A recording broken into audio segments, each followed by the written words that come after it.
Selamat pagi rekan-rekan semuanya. Selamat datang di webinar Meet the Expert volume keempat. Nah, selamat pagi semuanya. Ini sudah beberapa dari rekan-rekan sudah berkumpul hari ini. Boleh ya sebelum kita mulai, saya menyapa rekan-rekan yang sudah hadir. Selamat pagi Mas Ferdinand. Selamat pagi, ada Mas Aldo di sini. Selamat pagi. Selamat pagi Mbak Gita. Selamat pagi Mbak Ella. Selamat pagi Mbak Irene, selamat pagi Mas Adrian, selamat pagi Bapak Ibu, rekan-rekan semuanya. Selamat datang di webinar Meet the Expert volume keempat. Terima kasih saya ucapkan atas kehadiran rekan-rekan semuanya dan tentunya senang sekali di hari Sabtu yang ceria hari ini bisa bertemu dengan rekan-rekan semua di kesempatan yang luar biasa ini. Dan tentunya kegiatan Meet the Expert ini adalah sebuah platform webinar yang diselenggarakan oleh Talking, yang mana dalam kegiatan webinar Meet the Expert ini tentunya memiliki tujuan memperluas wawasan, mengasah keterampilan, dan juga menemukan solusi nyata melalui topik-topik yang berkualitas bersama dengan pakar-pakarnya. Namun sebelum itu, perkenalkan saya Abel dari Talking yang hari ini akan memandu webinar Meet the Expert. Senang sekali karena di Meet the Expert Forum yang keempat hari ini kita akan membahas tema yang menarik dan tentunya sangat penting juga untuk kita semua, rekan-rekan, yaitu dengan sesi tema dari nervous jadi fearless. Tips ampuh kalahkan musuh pede dalam diri. Wah, luar biasa sekali ya temanya hari ini. Jadi kita akan belajar nih hari ini gimana sih mengalahkan ketidakpedean dalam diri kita nih ya. Jadi bersama dan tentunya hari ini spesial banget karena sesinya akan dibawakan langsung oleh pakarnya yaitu Mbak Ajeng Raffiando. Yang dimana hari ini juga nanti selama sesinya nggak hanya kita akan mendengarkan sharing session dari Mbak Ajeng, tapi juga pastinya nanti kita akan ada sesi tanya jawab dan juga yang nggak kalah menariknya nih rekan-rekan semua akan ada giveaway session dengan hadiah dua buku Public Speaking 101 yang dimana nih salah satu penulisnya adalah Mbak Ajeng. Wah pastinya penasaran ya dan pastinya nggak sabar banget buat ngikutin sesi pada hari ini dan tentunya rekan-rekan semua mengingatkan juga untuk bisa mengikuti kegiatan ini sampai dengan pada akhir dan juga jangan lupa nih masih ada beberapa nama yang belum sesuai dengan registrasi. Jadi boleh ya nanti selama sesi namanya boleh diganti nama di Zoom-nya sesuai dengan nama yang tertera di registrasi. Karena nanti jangan sampai kalau namanya beda jadi nggak dapet deh giveaway-nya. Jadi boleh ya rekan-rekan semua ya namanya diganti sesuai dengan nama yang ada di Zoom. Dan mengingatkan kembali bagi rekan-rekan nih belum pada menyalakan kamera. Boleh ya dinyalakan dulu nih kameranya sebelum nanti sesinya saya serahkan kepada Mbak Ajeng. Oke, mungkin saya boleh berkenan, Bapak Ibu boleh minta tolong untuk dinyalakan kameranya. Oke, baik, terima kasih. Dan tentunya juga nanti selama sesi tanya jawab, Bapak Ibu bisa nih nanti langsung bertanya kepada Mbak Ajeng selama sesi. Dan nantinya juga seperti yang tadi sudah diinfokan, hari ini akan ada giveaway juga di akhir sesi, dan di mana hadiahnya itu akan mendapatkan buku Public Speaking 101 untuk dua pemenang. Jadi dan jangan lupa juga untuk share kegiatan webinar Meet the Expert ini di sosial media rekan-rekan semua. Dan jangan lupa untuk follow dan juga tag @Talking Corps. Oke, rekan-rekan semua, karena sepertinya sudah semuanya berkumpul ya sekarang, jadi kita akan langsung saja masuk ke sesi utama acara hari ini, yaitu webinar Meet the Expert volume keempat. Dari nervous jadi fearless, tips ampuh kalahkan musuh pede dalam diri. Dan di mana sesi hari ini kita akan mendengarkan secara langsung pengalaman dan juga pembelajaran dari pakarnya, yaitu Mbak Ajeng Rafiando, yang adalah fasilitator talking yang juga merupakan seorang psikolog dan tentunya sangat berpengalaman sekali di bidang psikologi, yang sudah memiliki pengalaman lebih dari 22 tahun di dalam industri psikologi dan juga komunikasi. Dan gak hanya itu aja, Mbak Ajeng juga adalah salah satu penulis buku dari Public Speaking 101, dan Mbak Ajeng juga sudah memiliki BNSP Certified dari Lembaga Sertifikasi Profesi sebagai instruktur dan tenaga pelatih nasional as Instructor Methodology. Dan sudah hadir juga pada pagi hari ini Mbak Ajeng. Selamat pagi Mbak Ajeng. Selamat pagi, Abel. Wah, udah siap ya Mbak Ajeng ya? Semangat Siap ya untuk hari ini. banget. Oke, jadi langsung saja ya rekan-rekan semua, tanpa menunggu berlama-lama lagi. Langsung saja untuk sesi pada hari ini saya langsung serahkan kepada Mbak Ajeng. Silakan Mbak Ajeng. Oke, terima kasih. Selamat pagi, teman-teman semua. Aman Pagi. semua ya? Aman ya? Oke. Ini Pagi. seneng nih ada Irin. Irin, bacanya Irin. Irin ya? Iren boleh Oh, panggilan Iren. Iren. Oke. Mhm. Soalnya ada I-nya, jadi agak bingung nih Iya. bacanya gimana nih. Oke, ada Irin di sini yang sudah buka. Terima kasih teman-teman yang sudah mau buka kamera, jadi saya bisa langsung menyapa. Dan tentunya saya kepengen juga nanti teman-teman banyak aktif ya untuk misalnya mau bertanya, penasaran ini gimana sih caranya gitu ya. Karena tentu saja teman-teman perlu banyak berlatih sih kalau menurut saya ya, supaya nanti pada akhirnya bisa, tadinya nervous banget kalau lagi presentasi, sekarang udah keren banget. Oke, kita akan buka materi kita. Boleh tolong ditampilkan, Abel? Silahkan materinya.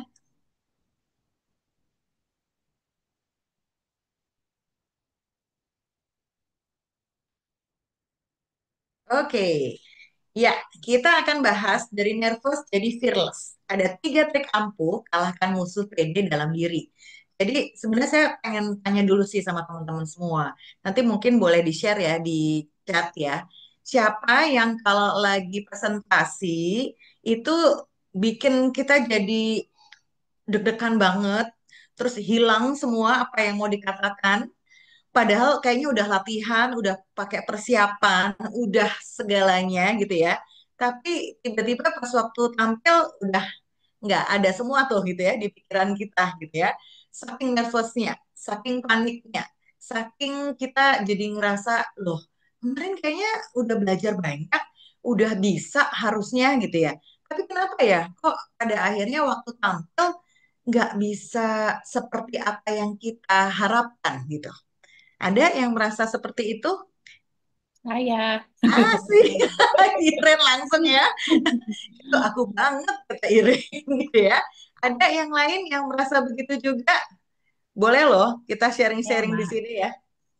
Ada siapa nih yang begitu juga, yang ngerasa kayaknya kok bisa sih gitu. Itu boleh, Iren sharing sedikit. Biasanya yang bikin jadi ngeblank gitu ya, itu apa sih? Em, nah, kalau aku mungkin tuh lebih parah lagi ya, bukan hanya presentasi yang mungkin udah direncanakan, tapi kayak kalau tiba-tiba disuruh ngomong gitu di depan orang banyak atau forum gitu ya, aku langsung kayak nervous gitu, langsung kayak apa sesak napas gitu, terus kayak jantung Heeh, dikduk gitu, terus kayak heeh. bingung ngatur kata-katanya, terus jadinya ya gitu kayak gelagapan dan kelihatan banget nervous gitu. Nah, Oke. kalau aku mungkin yang paling bikin aku ngerasa kayak bikin takut itu adalah kayak tatapan orang sih gitu. Jadi Hmm, tatapan orang tuh aku ngerasa kayak apa ya, kayak bener-bener kayak ancaman gitu, tatapan iya, orang gitu. Jadi itu sih yang bikin nervousnya sih, sama kayak mikir orang mikir apa ya tentang aku ya, orang mikir apa ya kalau aku ngomong kayak gini ya gitu. Jadi kayak ngerasa dihakimi atau dinilai gitu sih. Jadi itu yang iya. bikin kayak nervous gitu. jadi makin nervous ya gitu ya. Iya. Punya pengalaman yang cukup traumatik nggak terkait hal tersebut? Ah, kayaknya cukup banyak sih kalau traumatik gitu ya. Nah, oke, ternyata banyak ya yang bikin trauma, yang bikin kayaknya, aduh, boleh nggak sih orang lain aja deh ya, gitu ya. Iya, Ada jadi nggak kayak aku perasaan seperti itu? jadi akhirnya lebih kayak menghindar jadinya kalau ada momen di mana emang harus ngomong di depan orang banyak, jadi aku Hmm, cenderung kayak menghindar gitu. Nah, terus oke. mungkin kalau aku tuh eh, aku perhatiin, aku tuh tergantung audiensnya sih gitu. Jadi kalau audiensnya yang aku ngerasa kayak aku aman nih, aku nyaman nih, Comfort itu ya, gitu ya. ya itu nggak keluar tuh nervousnya, bisa lebih terkontrol gitu. Tapi kalau audiensnya yang aku rasa kayak ada atasan atau orang lain yang aku rasa mungkin lebih pintar atau apapun gitu, itu kayak Heeh. nervousnya jadinya berlipat-lipat gitu. Makin jadi ya, gitu ya. Ya makin Maksudnya jadi. makin kita ngerasa, aduh, ini gimana sih caranya gitu ya, untuk supaya bisa lebih nyaman, bisa lebih engage gitu ya sama Iya, lawan bicara kita gitu ya. Oke, iya, ini kalau menurut saya pengalamannya Iren sama teman-teman yang lain mungkin agak mirip-mirip sih gitu. Terkait dengan gimana sih caranya supaya nggak perlu nervous deh gitu. Untuk bisa tenang aja pas waktu menghadapi lawan bicara, bahkan sampai ketika kita bisa memaparkan pemikiran kita dengan baik gitu. Kan kadang-kala belum nyampe ke situ aja kita udah deg-degan kan. Ini baru muncul nih gitu ya. Demam panggungnya juga keluar. Ini kan kalau kita bicara panggung gede apalagi gitu ya. Ini yang one on one aja bisa jadi kita ngerasa bahwa duh, kok saya nggak ini sih gitu ya. Saya kok nggak pede ya. Kok saya nervous banget ya. Kenapa ya? Kok jadi sesak nafasnya. Terus agak bergetar suaranya. Itu udah mulai tuh biasanya disebabkan karena emosi-emosi di dalam diri kita pada akhirnya menguasai apa yang menjadi output kita saat kita presentasi ataupun misalnya kita saat lagi tampil gitu. Teman-teman merasakan hal seperti itu juga nggak? Bisa teman-teman yang lain, ayo. Atau ternyata banyak juga, nggak cuman Iren nih yang seperti itu gitu. Kalau menurut saya pasti sebenarnya banyak loh, nggak cuma satu dua. Mungkin bisa teman-teman yang lain ada yang mau silahkan langsung buka mic-nya, bisa cerita pengalamannya. Ini buat Iren udah thank you banget karena bisa sharing banyak terkait dengan apa yang terjadi dalam keseharian ya. Itu bisa jadi mengganggu juga ya Iren ya, karena akhirnya kita nggak merasa optimal saat lagi perform. Terus misalnya nih pas selesai, biasanya banyak penyesalan tuh. Kayak, iya aduh, benar. kenapa sih tadi kok kayak gini gitu. Terus harusnya Mm-mm. kan ngomongnya ABC, kenapa kok jadinya berantakan semua. Perasaan udah disiapkan dengan baik gitu ya, segala sesuatunya, tapi tetap aja saat kita merasa bahwa, aduh, banyak tatapan mata, banyak hal-hal yang kayaknya kita jadi, aduh, tadi salah ngomong. Terus udah gitu, mulai tuh, sekali kita merasa salah ngomong, itu akan berdampak sama yang berikutnya. Langsung tuh, secara konstruktif jadi nggak sistematis, terus jadinya loncat-loncat, terus kayaknya pengen cepet selesai nggak Irin? Iya betul. Pengen kabur. Pengen cepetan deh daripada saya makin kacau nih cara bicaranya gitu ya. Jadi Iya. ternyata berdasarkan penelitian ada beberapa hal yang bikin kita jadinya nervous gitu. Tunggu sebentar nih, saya kok udah lama nggak pakai Zoom ya, jadi agak-agak ini. Em, sebentar, tunggu. Ah, Bel, boleh minta tolong nggak ini mau majuin slides-nya? Oke. Oke, what makes you nervous? Kira-kira apa ya? Ternyata ada beberapa hal yang bikin kita nervous. Dan salah satunya, atau salah duanya, atau salah tiganya, itu yang tadi Iren sudah sebutkan. Boleh ditampilin, Abel, maaf. Nah, ini dia nih. Saya tidak nyaman saat ada yang memperhatikan terus-menerus. Saya tidak suka ketika semua mata tertuju pada saya. Itu kan kayaknya dilihatin gitu ya. Itu udah mulai tuh muncul nervousnya. Kemudian saya tidak suka menjadi sorotan. Nah, ini teman-teman ada yang pernah nonton film Inside Out 2 nggak? Ada nggak nih di antara teman-teman yang pernah nonton?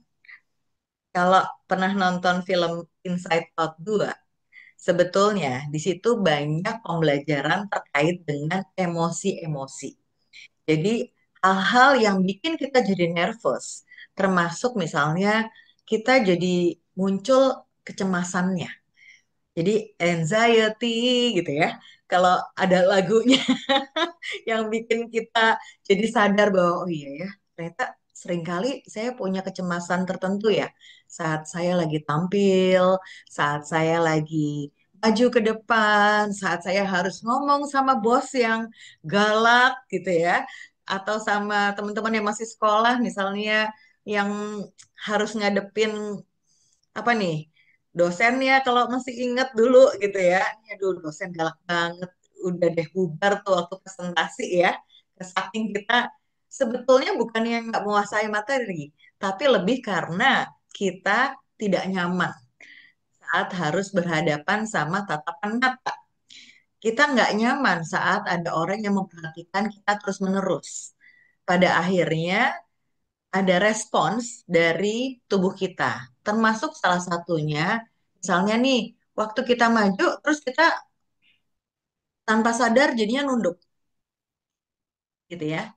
Maju, nunduk, nah itu aja dah secara bahasa tubuh kita udah kelihatan nih. Kalau kita nggak percaya diri, kita tidak yakin, dan terlihat nervous. Apalagi kira-kira yang bisa mengindikasikan kalau kita sedang nervous. Ayo, boleh dibuka mic-nya. Indikasinya apa ya? Ada yang Tangan tangan bergetar Kak. yes, benar. Tangan bergetar, suara bergetar nggak biasanya? Terus juga Iya, benar. Suara biasanya langsung kayak kita sendiri udah sadar nih, waduh, nggak hanya tangan kita yang shaky, tapi suara kita biasanya waktu bicara udah mulai tuh getar gitu ya. Kemudian ada respons lain nggak dari tubuh kita? Tangan Contoh dingin. misalnya apa yo? Selain tangan, suara, biasanya apa?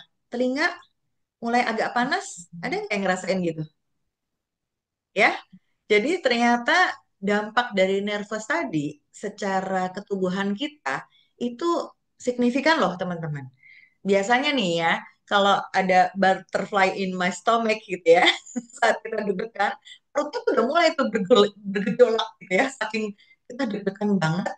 Nggak hanya jantungnya yang berdebar lebih keras, tapi biasanya ini ada tendensi perut kita tuh mulai nggak enak tuh rasanya ya, mulai kayak ada kupu-kupu di dalam perut kita gitu ya, rasanya nggak nyaman karena ternyata memang tidak hanya secara mental kita terdampak saat kita nervous, tapi juga berdampak sama tubuh kita.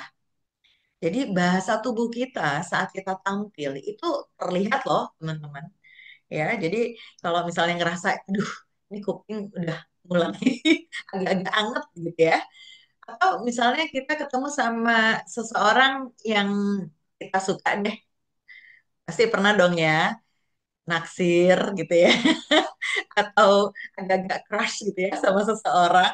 Terus saat kita pertama kali ketemu gimana teman-teman rasanya?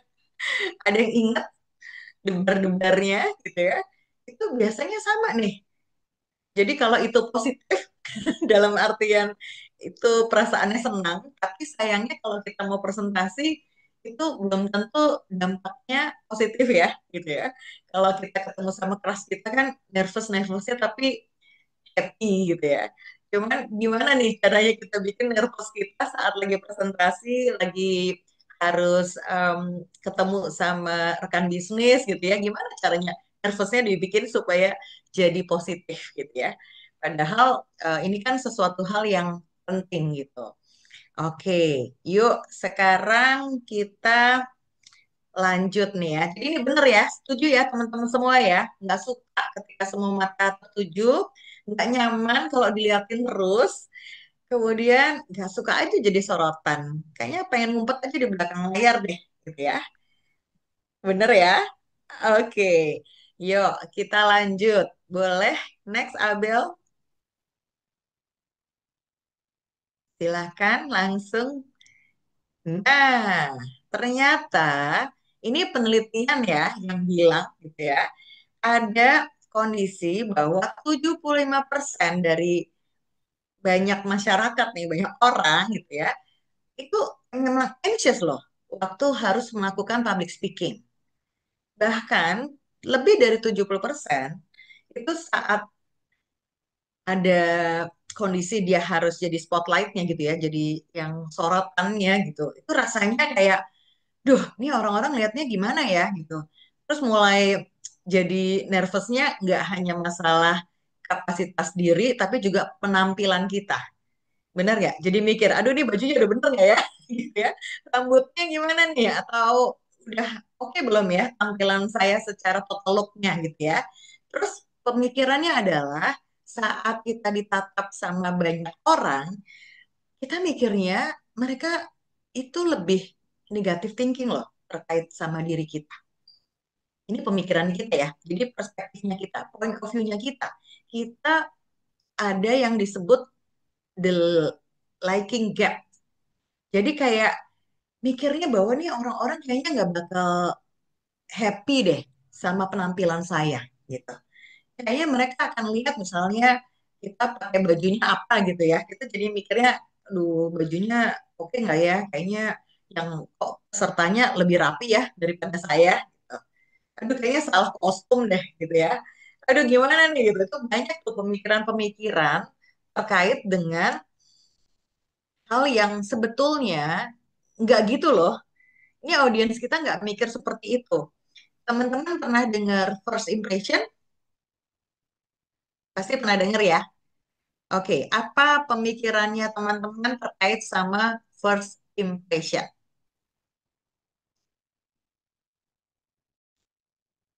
Ada yang mau buka mic? Silahkan. Ada nggak nih? First impression, kesan pertama. Apa tuh kesan pertama kita? Kalau nggak gini deh. Tadi saya pas waktu baru buka screen, pendapatnya teman-teman terkait diri saya apa? Boleh? Irin boleh? Ramah, friendly. Ramah, friendly. Oke, thank you, Irin. Yuk, yang lain. Boleh. Siapa nih? Ferdinand Gunawan, silahkan. Boleh dibuka mic-nya sebentar.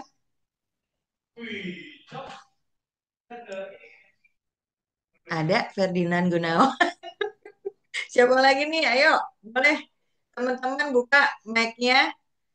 Yuk, kita belajar bareng di sini. Oke, jadi terkait dengan first impression atau kesan pertama, itu seringkali kita mikirnya nggak seperti apa yang dipikirkan sama audiens. Misalnya nih, kalau tadi Irin bilang saya orangnya ramah gitu ya, tapi saat Irin tampil, bisa jadi Irin tidak merasa bahwa orang lain menilainya positif loh, gitu. Karena kita mikirnya bahwa apa ya, kadang kita kita ini tendensinya sebagai manusia, kita bisa jadi mengkritik diri kita sendiri itu lebih dalam daripada orang lain. Kita tuh suka lebih tega loh sama diri kita sendiri. Jadi belum apa-apa kita karena kepengennya perfect, kita jadi merasa bahwa diri kita tuh banyak kurangnya dibandingkan bahkan sama penilaian orang lain terhadap diri kita. Jadi kita misalnya mikirnya gini, aduh kayaknya eh, audiensnya lebih keren-keren deh. Saya tampilnya cuma begini lagi. Gitu. Kita udah mulai tuh muncul kan pikiran-pikiran di dalam diri kita. Kayaknya dia lebih pede ya. Padahal kan saya yang harus bawain materi ini. Nah, itu dia tuh, teman-teman. Yang perlu kita sadari dulu bahwa ini penelitiannya bahkan sudah bilang ada 75% dari orang di dunia nih ya kita ya bicaranya gitu ya bahwa semua itu kadang merasakan kalau harus tampil itu cemas loh. Jadi Iren dan teman-teman yang lain itu nggak sendirian. Ada 75% orang merasakan hal yang sama. Dan 70% orang juga bilang bahwa kayaknya kalau saya jadi sorotan itu saya ngerasanya jadi banyak kurangnya loh. Padahal kenyataannya audiensnya, pesertanya, ataupun lawan bicara kita itu belum tentu punya pikiran seperti itu. Bahkan bisa jadi mereka lebih positif terkait dengan tampilan diri kita. Oke, nah kalau kayak gitu nih, kita bikin link ya. Oke, yang pertama nih, siap-siap ya teman-teman ya. Kita bikin polling ya. Pollingnya adalah nomor satu. Kalau kita tampil di depan jadi center of attention, kita apa sih yang dirasakan? Kita merasa bahwa kita kepengen hindarin itu atau gimana nih? Mungkin Abel bisa liatin pollingnya ya, Abel ya. Silahkan Abel, kita bikin polling dulu nih di Zoom ya. Siap, Majeng. Sip.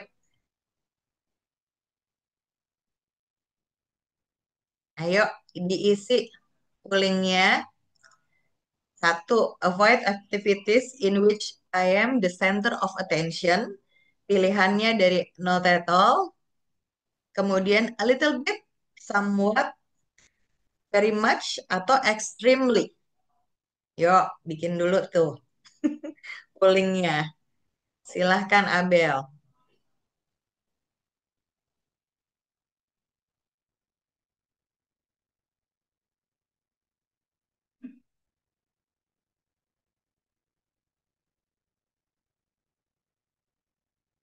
Pertanyaan yang kedua yaitu being embarrassed or looking stupid are among my worst fears.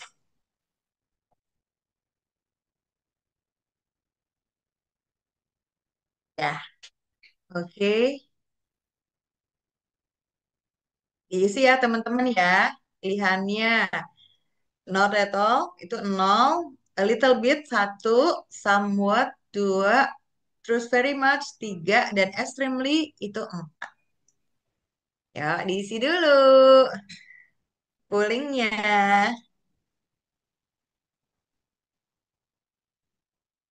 Pengen tahu aja nih teman-teman seberapa banyak sih yang merasa sangat nervous atau yang sedang-sedang aja nervousnya sama yang ternyata enggak kok aku nggak nervous gitu. Oke, udah semua isi? Linknya di mana ya? Belum muncul sih. Belum muncul ya? Wow, bentar. Ini Abel belum munculin ternyata. Sebentar.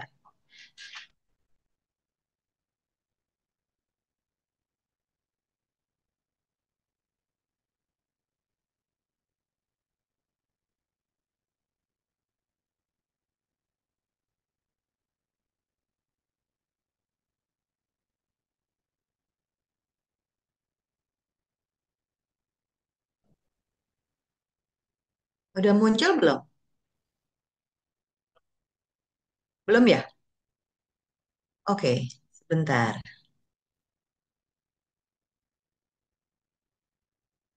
Oke, pollingnya udah muncul harusnya di rekan-rekan semuanya sudah muncul. Udah muncul belum? Nah, Udah muncul. udah muncul ya. Oke, boleh tolong diisi.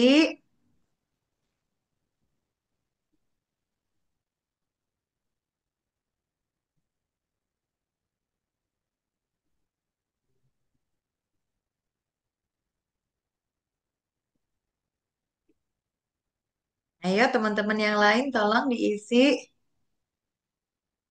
Hmm,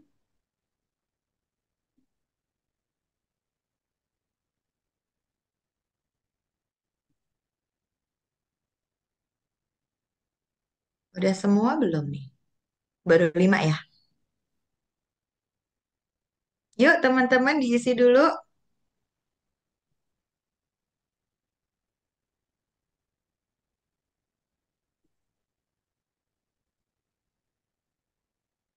Ada yang belum isi?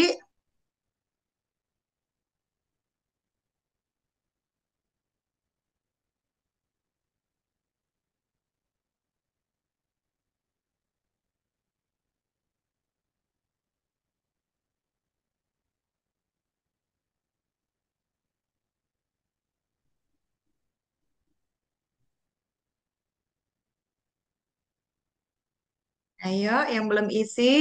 Ini baru 6 nih yang isi ya.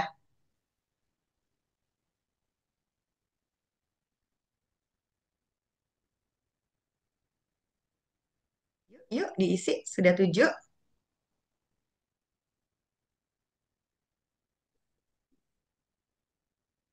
Oke. Ada lagi? Yes. Sudah 8 yang isi. Oke, ternyata yang khawatir banyak ya. Hampir 50% loh nih. Yang khawatir saat harus jadi pusat perhatian. Ternyata di antara teman-teman 50%. Bahkan ada yang sangat khawatir. Oke, kalau kita bicara merasa malu atau terlihat bodoh, jadi salah satu ketakutan saya sama nih. Yang khawatir nih 50%, yang sangat khawatir ada 25%. Jadi teman-teman sebagian besar rasakan hal yang sama. Oke, ada lagi yang belum mengisi? Ada 2 orang lagi, sudah Eh, aman ya? Mbak, maaf, mungkin boleh Boleh? share terkait ini. Boleh Ya. dong. Jadi aku kan juga emang sering ya gitu kayak baca artikel atau buku yang terkait public speaking dan emang sering disebutkan bahwa sebenarnya banyak gitu orang yang feel nervous untuk ngobrol di depan ngomong di depan umum gitu ya. Cuman yang aku lihat Hmm. gitu ya di tempat kerja aku gitu dari dulu sampai sekarang aku lihat kok kayaknya nggak ada yang nervous ya. Aku kayak cuman aku ya yang nervous ya gitu. Jadi itu yang kayak semakin bikin kok aku beda sendiri sih gitu. Kok aku aneh sendiri sih gitu. Kalau menurut saya sih sebetulnya Irin, bukannya nggak nervous, tapi mereka pandai untuk menutupi rasa nervousnya. Tapi sebetulnya coba deh teman-teman mengaku deh di sini. Sebenarnya pada nervous nggak? Pasti nervous kan? Dan ini kan kelihatan nih dari penelitiannya juga. Kemudian, ayo coba deh. Kalau saya sih, terus terang nih, sebagai psikolog pun kita tendensinya itu adalah kan biasanya jadinya good listener ya. Dengan profesi sebagai psikolog itu kan sebenarnya good listener. Untuk bisa switch jadi good speaker, itu nggak gampang loh teman-teman. Gitu. Jadi kalau tadi Iren cerita mengenai kok kayaknya yang lain nggak nervous-nervous sih gitu. Kayaknya biasa aja. Nggak juga sih. Sebenarnya nervous. Coba nih, ini ada Gita ya. Boleh Gita, nervous nggak Gita?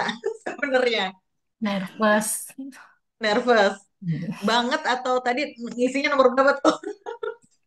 Aku malah ngisinya sangat sangat Sangat. khawatir ya. Nah, betul.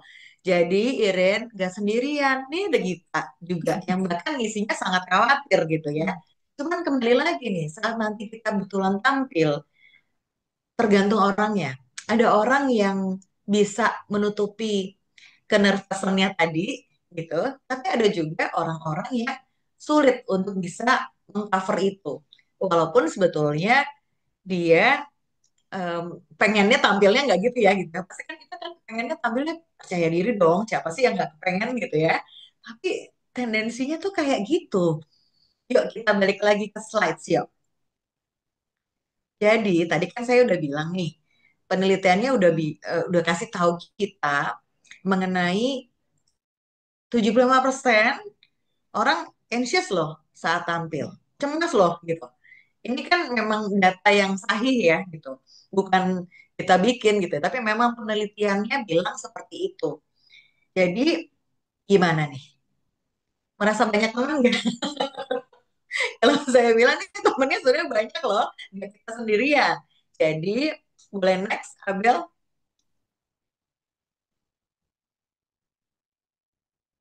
Nah, ini dia nih.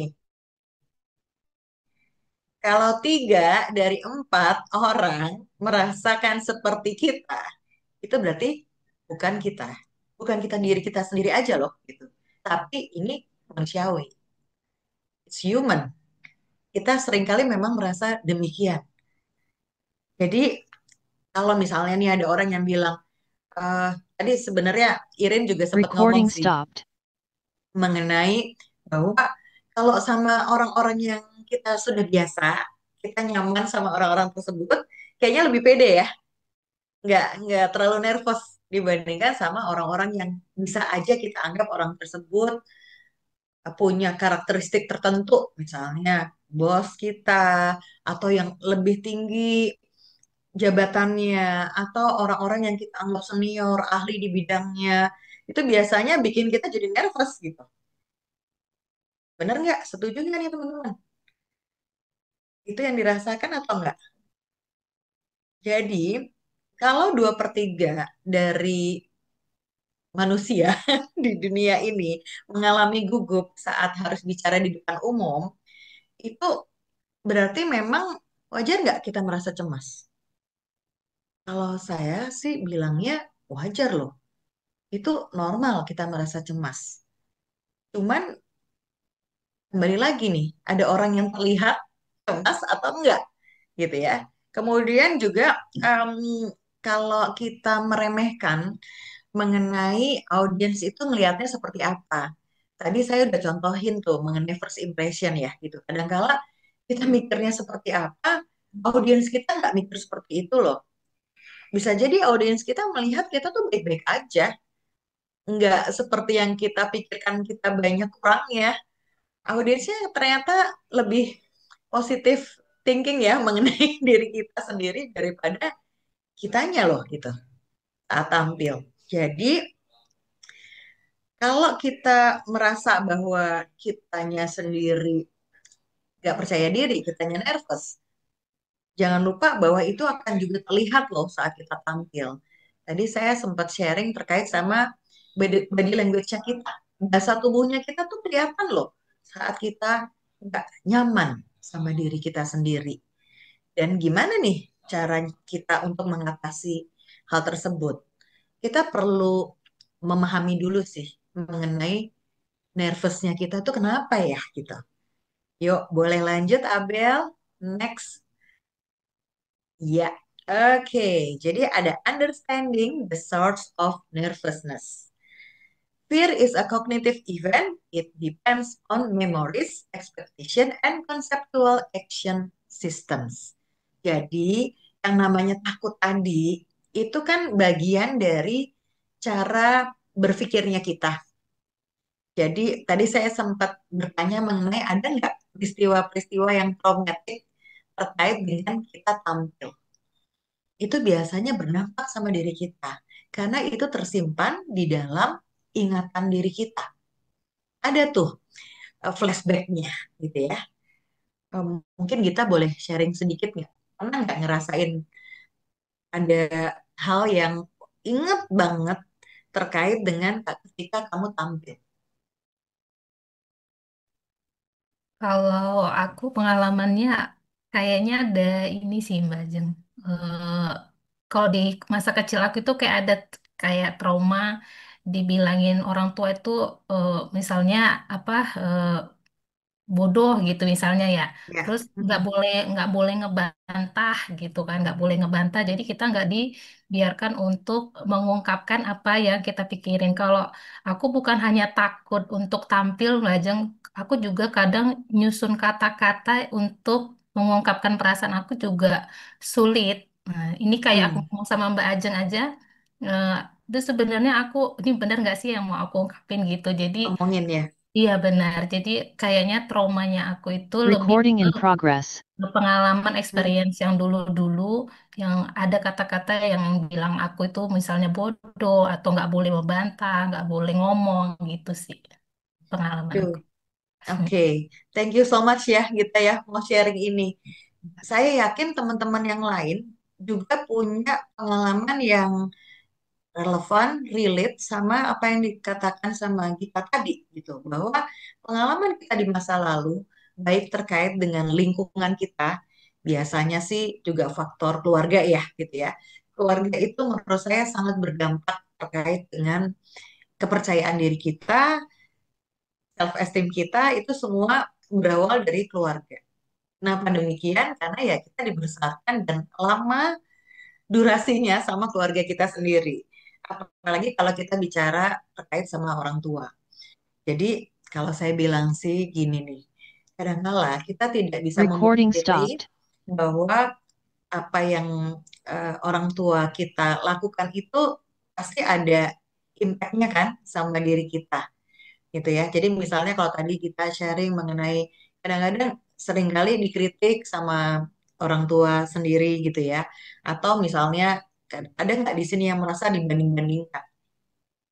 dibanding-bandingkan sama entah anaknya siapa, sama temen, sama kakak, sama adik. Itu kan adalah kondisi-kondisi yang seringkali terjadi ya gitu ya. Kalau saya sih bilangnya gini, orang tua di zaman dulu itu gimana ya, ilmu parentingnya kan beda ya sama orang tua di zaman sekarang, bener nggak ya gitu ya. Jadi bisa jadi yang mereka tahu itu adalah supaya memotivasi anak itu adalah dengan tadi bisa ngebanding-bandingin gitu. Karena mereka taunya caranya gitu. Misalnya nih, kakak tuh pinter banget loh matematika. Kok kamu enggak sih? Misalnya gitu. Itu salah satu contoh yang bikin bisa jadi si anak merasa bahwa oh iya ya emang aku tuh nggak pinter sih gitu.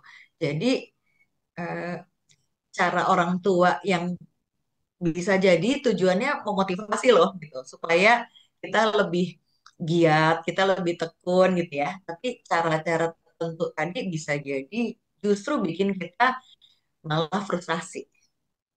Rasanya gitu nggak sih gitu. Jadi rasanya ya udahlah emang aku tuh nggak pinter. Jadi ya udah nggak apa-apa deh gitu. Atau tadi bicara mengenai kalau di zaman dahulu nih orang tua kita tendensinya komunikasinya satu arah. Jadi anak yang dianggap baik itu adalah anak yang patuh, anak yang tidak banyak mengkritik ataupun misalnya speak up mengenai sesuatu. Gitu. Jadi kembali lagi nih, ketakutan-ketakutan yang muncul di saat kita bicara mengenai what happened in the past, gitu ya. Apa sih yang terjadi di masa lalu yang bikin kita jadi kayaknya trauma deh kalau misalnya harus ngomong, takut deh salah, takut deh kalau nanti dinilainya saya nggak capable gitu, saya nggak oke deh. Gitu. Udah, jadi kayaknya mendingan diem aja. Atau kita sendiri ternyata punya ekspektasi sama diri kita sendiri. Ekspektasinya adalah saya kepengen bisa tampil kayak apa ya, Barack Obama gitu. Misalnya, yang misalnya pemikirannya bahwa harusnya tuh kalau ngomong tuh kayak gitu loh. Keren. Kayak Najwa Shihab yang kalau bicara kayaknya asik banget ya gitu ya. Kok bisa sih cara ngomongnya kayak gitu ya. Jadi ada ekspektasi dalam diri yang kalau menurut saya pada akhirnya kita bandingin lagi. Jadi kalau kita bicara membandingkan itu kalau menurut saya sih, kalau dampaknya itu memotivasi, go for it. Tapi kalau membandingkan justru bikin kita jadi frustrasi, jangan dilakukan. Kadang-kadang kan kita tanpa sadar kita bandingin ya diri kita sama orang lain gitu.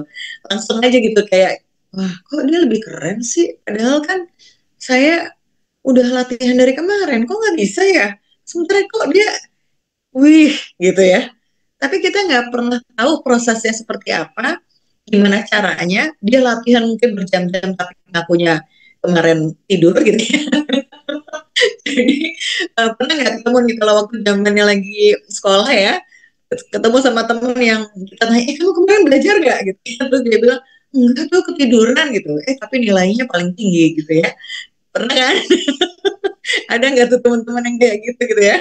Terus kita jadi mikir, ya ampun dia nggak belajar aja bisa, kok saya nggak bisa? Nah tuh mulai lagi tuh muncul diri kita bandingin diri sama orang lain, terus mulai ngerendahin diri sendiri tuh, ya kan?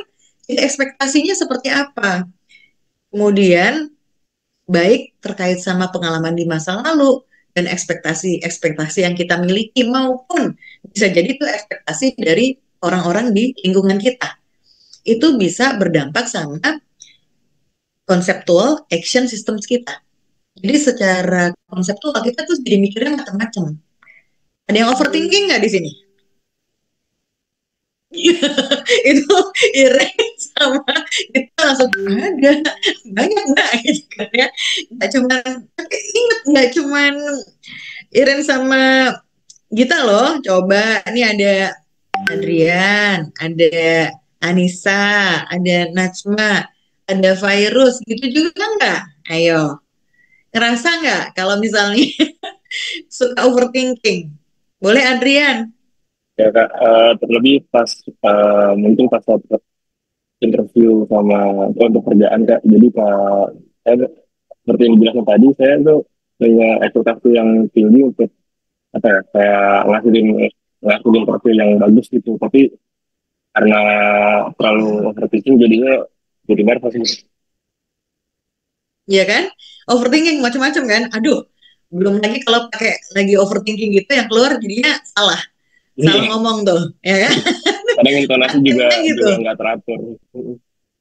Yes, exactly. Itu udah mulai suaranya naik turun ya, intonasinya Betul. ya. Udah naik turun, pakai geter lagi, pakai macam-macam. Aduh, gitu ya. Makin jadi gitu ya. Gitu. Karena kembali lagi, ketakutan-ketakutan kita itu dampaknya sama tubuh kita besar loh. Gitu. Makanya tadi saya bilang, mungkin teman-teman nggak nggak sadar atau belum sampai pada awareness mengenai, oh iya bener ya, kalau saya lagi nervous itu dampaknya gede banget. Bahkan sama wajah kita bisa jadi agak memerah gitu ya. Tadi nggak hanya telinganya yang panas, tapi wajah biasanya mulai tuh agak merah gitu ya. Kemudian apa tadi? Suaranya juga tadi kan mulai ada yang getar, naik turun, bisa juga jadi agak meninggi. Saking kita nervous kan suka ya suaranya jadi kayak kayak orang kejepit gitu loh maksudnya. Mulai agak aneh aja suaranya. Betul. Makin kita sadar, makin kita deg-degannya makin jadi. Karena kita makin, duh, kok jadi kayak gini nih gitu ya. Makin panik. Jadi kenapa nanti saya pengen teman-teman nonton deh film Inside Out 2.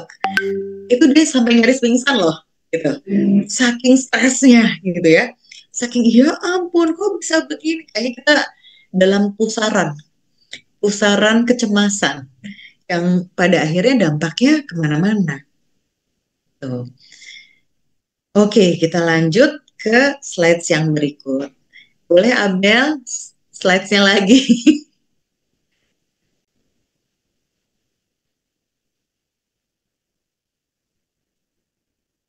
Oke, jadi apa ya yang sebetulnya men-trigger nervous? Ada yang tahu?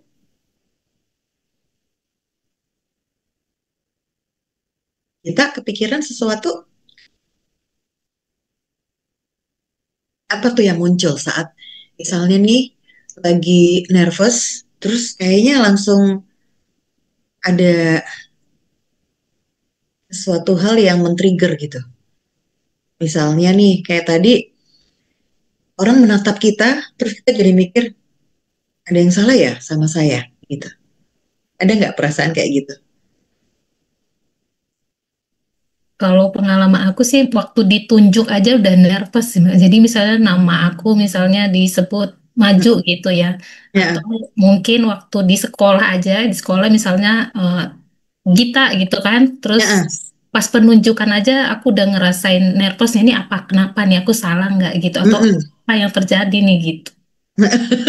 Gitu ya, sampai baru ditunjuk aja udah kayaknya, duh, apa nih gitu ya. Terus pikirannya jadi macam-macam. Muncul kan, udah mulai tadi triggernya ditunjuk, kemudian, nah ini tadi Najma langsung chat nih, merasa audiens lebih pintar karena mereka top management misalnya gitu.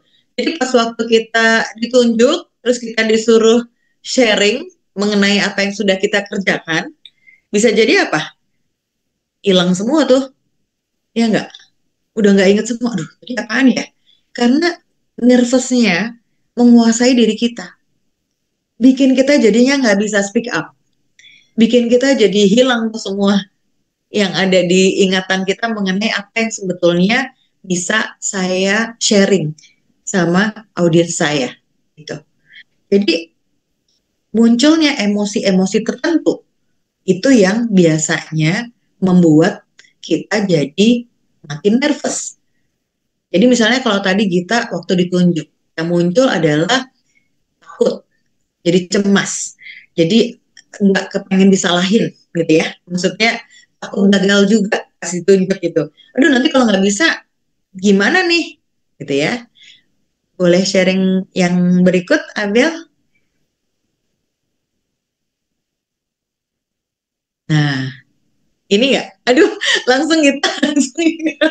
Ini ekspresi wajahnya nggak bisa ini ya. Aduh, emang ini gitu ya yang saya khawatirkan gitu bahwa nanti kalau saya maju ke depan terus nggak bisa gitu ya, mereka pasti pada ngetawain dong. Gimana kalau pada ketawa? Gimana kalau misalnya orang-orang jadi mikirnya kalau saya nggak mampu gitu. Kalau saya gagal nanti gimana gitu. Ke depan nggak bisa ngerjain soalnya bisa. Terus gimana? Pasti diketawain nih gitu.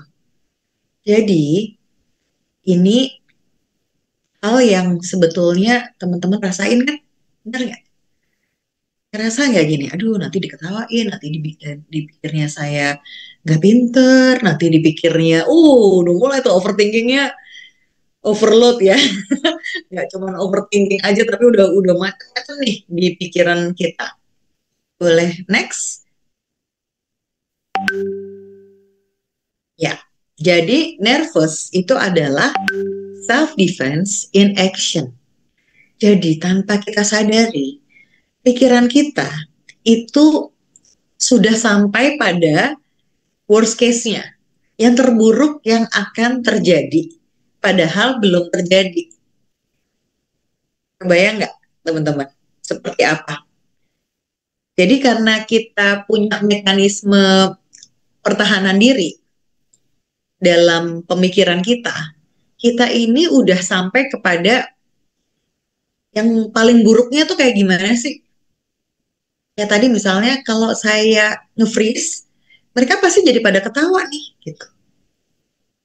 Padahal faktanya belum tentu kan ya kayak gitu ya. Faktanya nih, kita bicara fakta, kayak gitu nggak? Belum tentu kan? Yang terjadi kayak gitu. Apa iya kalau misalnya kita lagi freeze terus orang lain pada ketawa? Nggak juga sih sebenarnya. Cuman pikiran kita aja sudah sampai ke arah sana karena ada kayak alarm terkait ini kondisinya bahaya. Kondisi bahaya tadi dimaknai sama diri kita untuk bikin mekanisme pertahanan diri. Sehingga yang muncul adalah ya tadi ada overthinkingnya, jadi mikir kemana-mana, jadi belum apa-apa udah gak bisa ngapa-ngapain. Karena apa? Karena ya kita jadi banyak yang dipikirkan dan kalau judulnya overthinking ya pasti berlebihan gitu. Bayang nggak apa yang terjadi di pemikiran kita? Jadi yang saya sharing ini terkait sama cognitive science-nya ya gitu. Kenapa sih kok kita mikirnya kayak gitu? Kok bisa ya jadi akhirnya overthinking? Padahal kan saya nggak kepengen loh kayak gini gitu ya. siapa sih yang pengen? Enggak juga kan gitu kan. Em, udah kondisinya mikirnya jadi macam-macam tuh kenapa sih gitu. Kayak tadi misalnya Gita bilang baru ditunjuk aja saya udah deg-degan gitu. Saya udah panik, saya udah bingung mau ngomongnya apa gitu. Oke, yuk sekarang kita bikin aktivitas ya. Abel boleh tolong di-sharing aktivitasnya. Ayo teman-teman, kita kerjain dulu. Aktivitasnya ini seru. Boleh ditampilin Abel aktivitasnya?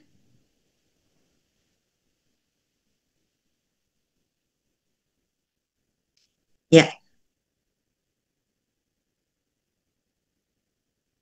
1 menit perkenalan diri aja, tapi durasinya 30 detik. Oke, apa nih yang teman-teman mau sharing dalam perkenalan diri? Sebenarnya ini aktivitasnya sederhana banget ya, gitu. Tapi banyak orang deg-degan loh, cuma mau memperkenalkan diri. Oke, nanti saya pilih ya, yang tampil siapa. Oke, udah siap?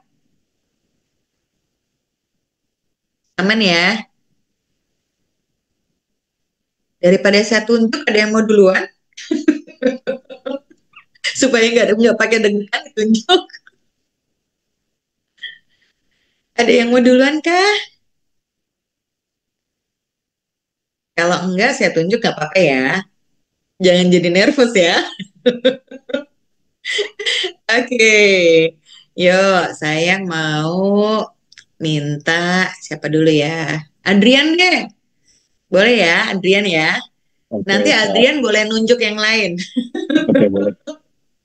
Oke, tip. Ya, perkenalkan nama saya Adrian Fadil Utomo. Saya mahasiswa, sorry, lulusan S1 dari Universitas Majaya. Untuk saat ini kesibukannya masih sedang mencari kerjaan. Nah, pada saat cari kerjaan itu kebetulan terdapat masalah yang di mana yang saya ikuti pada webinar ini ya, termasuk di kecemasan yang saat interview itu. Baik, Thank itu. you Adrian. Makasih banyak.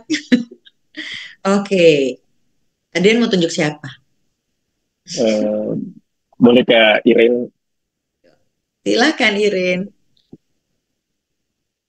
Halo, saya Iren. Saya seorang karyawan. Saya tinggal di Kuningan, Jakarta Selatan. Itu aja, terima kasih. Terima kasih.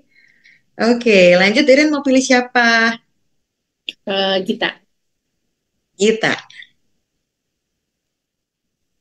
Halo, nama saya Pesta Gita Stompul. Saya orang Batak tapi susah berkata-kata, nggak kayak orang Batak pada umumnya. Oke.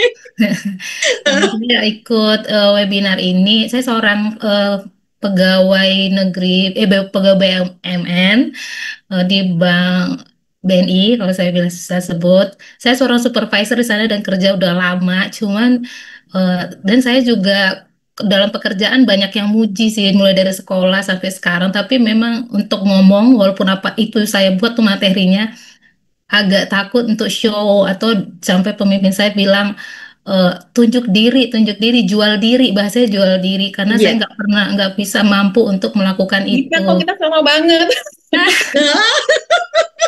Siapa tuh? Jadi Siapa tuh Irin ya?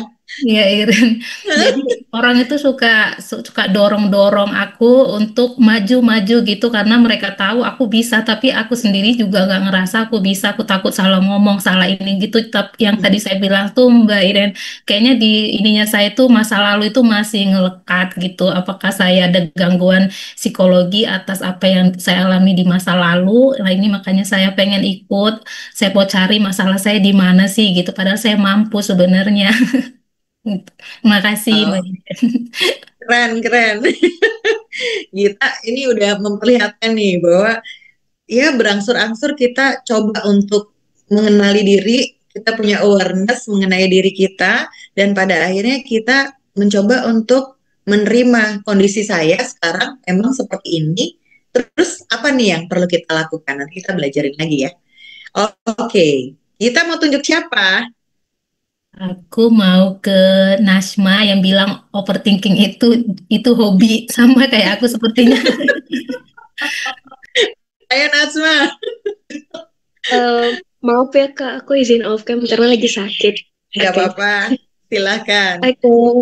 Perkenalkan, saya Najma. Saya kebetulan psikolog juga, psikolog industri. Keseharian Oh, saya sebagai dia tos ya. agak lucu ya, saya malah ikut ini. Keseharian saya, aktivitasnya sebagai trainer, sebagai pengisi seminar juga, webinar dan lain-lain. Tapi kok masih ikut kayak ginian gitu? Karena sebagai psikolog pun kita juga pasti punya isu tersendiri gitu ya. Betul.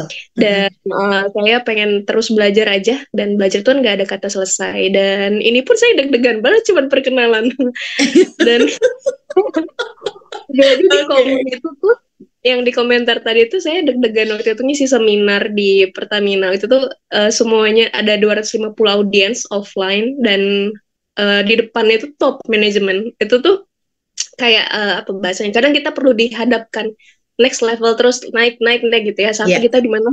Oke, aku masih belum damai, dan benar sih masa lalu juga, dan aku berusaha untuk mencoba. Ini aja deg-degan ngomong. Ini aja berdamai, karena dulu sempat ada masa lalu terkait bullying sih, jadi selalu merasa bodoh gitu. Oke, aduh seneng banget nih teman-teman ini ya, apa bisa sharing hal-hal yang bisa jadi ini selama hidup kita kadang-kadang kan tahu nih kayak tadi Nasma, ini pasti belajar psikologi juga karena itu ya. Maksudnya kepengen bantu diri sendiri juga kan mengenai kondisi psikologis yang dialami gitu ya. Jadi memang ada kondisi-kondisi yang tentunya kita perlu sadari bahwa itu ternyata menjadi root cause-nya, akar dari permasalahan kenapa kok kita sulit ya untuk bisa bicara, bisa tampil di depan banyak orang.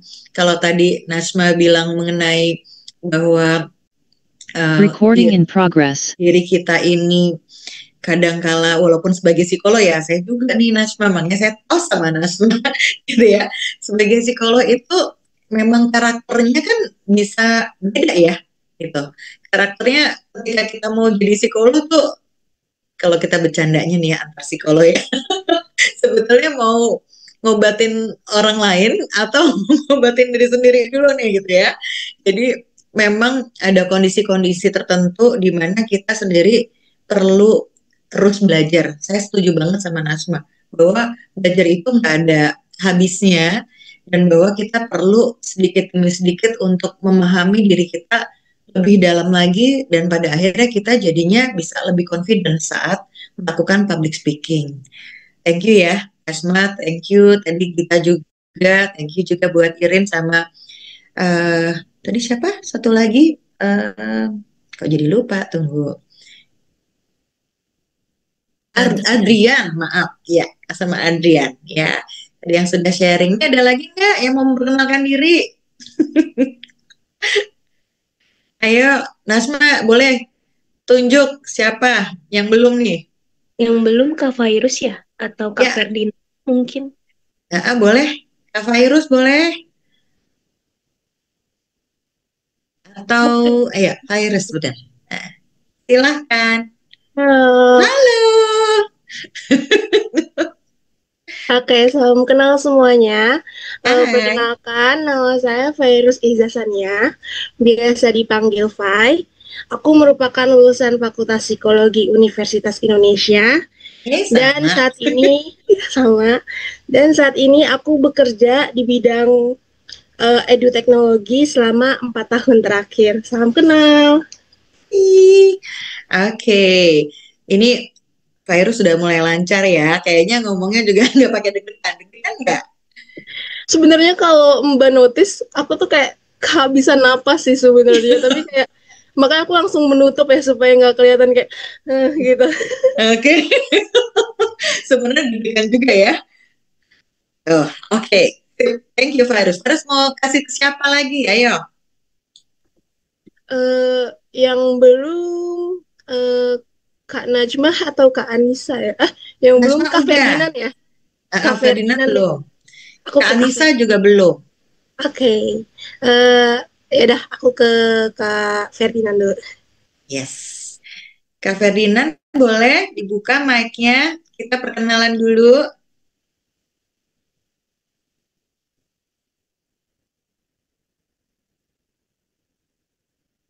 Kayaknya Kak Ferdinand nggak denger nih. Boleh kalau gitu ke Kak Anissa ya. Kak Anissa boleh? Yes. Halo Kak Egi, Halo. maaf Mm-mm. aku off cam ya, Nggak apa-apa. Kak Kuping semua. Oke teman-teman, halo selamat pagi, saya Anissa. Saya seorang dokter spesialis gizi klinik yang kebetulan memang dituntut untuk edukasi pasien dan juga terkadang harus mengisi talk show seperti itu. Jadi pengen banget belajar dari sini gimana caranya ngomong di depan orang banyak tanpa terlihat nervous. Terima kasih. Thank you. Anissa tadi deg-degan nggak pas ngomong? Deg-degan banget. Kita Tapi langsung makin termasuk ini nih, termasuk Anissa ini termasuk yang nggak terlalu kelihatan loh. Karena oh cara gitu. bicaranya cukup tenang, kemudian kayaknya sempat nafas ya tadi. Nafas nggak? Apa? Aku Nafas. Udah bener suaranya tuh gitu kayak ya. dilama-lamain padahal sebenarnya udah deg-degan banget. Oke. Nggak apa-apa. Keren kok. Thank you ya Anissa ya. Oke, ini berarti yang belum siapa lagi? Hmm. Udah semua belum ya? Tunggu. Ini Ferdinand Gunawan, Tinggal Gunawan itu Ferdinand. aja. Tapi dari tadi aku panggil tidak menyahut. Baiklah, nggak apa-apa. Kita lanjut ya. Jadi sebetulnya nih teman-teman kuncinya tadi Anissa udah kasih bocoran dikit tuh, ya kan? Bahwa kita berusaha untuk menenangkan diri kita. Jadi pas waktu sebelum mulai tarik nafas dulu, keluarin pelan-pelan gitu ya. Kemudian kita jadinya dalam kondisi lebih tenang. Baru tuh kita bicara. Itu biasanya cukup membantu supaya suaranya nggak terlalu bergetar, nggak terlalu shaky gitu ya. Dalam kondisi kita juga jadinya sudah cukup siap untuk bisa bicara. Jadi kalau misalnya teman-teman nih, tadi Adrian kan bilang nih kalau lagi mau interview gitu ya, biasanya udah deg-degan banget, udah panik gimana nih caranya. Terus waktu ditanya, nggak perlu kita langsung respons, tapi boleh loh kita pelan-pelan tarik nafas dulu, terus waktu kita sudah hembuskan, kita baru bicara. Itu salah satu triknya tuh. Gitu. Ya, oke, aman perkenalan kita. Kita lanjut ya. Oke, boleh sharing lagi? Ya, nih. Jadi yang dibutuhkan adalah kondisi rileks. Saat kita rileks, kita misalnya ada lawan bicara kita nih ya, misalnya mau interview atau misalnya ketemu sama rekan kerja yang kita harus sharing sesuatu, kita perlu punya pemikiran bahwa yang kita ajak bicara itu seseorang yang kondisinya gimana nih gitu kan, banyak orang kan takutnya sama lawan bicaranya nih, misalnya nih sama interviewer deh gitu, atau sama kalau tadi kasusnya Adrian ketemu sama HR gitu ya, gimana nih caranya supaya bisa relax. Relax adalah kunci teman-teman untuk bisa bicara tanpa nervous. Jadi bisa nggak kita menganggap orang yang ada di depan kita itu kita visualisasikan sebagai seseorang yang kita nggak perlu takutin, kita nggak perlu juga untuk merasa bahwa kita di bawah orang tersebut. Itu biasanya akan membuat kita jadinya gimana? Jadinya lebih tenang, jadinya lebih nyaman. Kalau kita merasa orang di depan kita itu menakutkan, tendensinya Jadi apa? Jadi nervous pasti. Nggak mungkin enggak. Jadi misalnya kita ngerasa, aduh nih ketemu sama si X gitu ya, yang terkenal kalau ngomong suka nyecer gitu. Atau misalnya kita ngerasa, ini orang bakal ngecil-ngecilin kita gitu ya. Maksudnya bikin kita jadinya nggak ngerasa nyaman. Tapi kalau kita misalnya dari awal sudah memposisikan bahwa orang tersebut adalah manusia biasa, benar nggak? Orang yang di hadapan kita kan manusia biasa ya. Sama nggak sih sama kita? Sama. Jadi kita jadi bisa lebih tenang. Oke, saya nanti akan ketemu dengan Pak X atau Ibu Y gitu ya, yang menurut saya ya boleh orang lain bilang apa, tapi kalau kita bisa menampilkan diri kitanya rileks, biasanya itu juga akan bikin kita lebih calm. Lebih calm, jangan lupa nafas.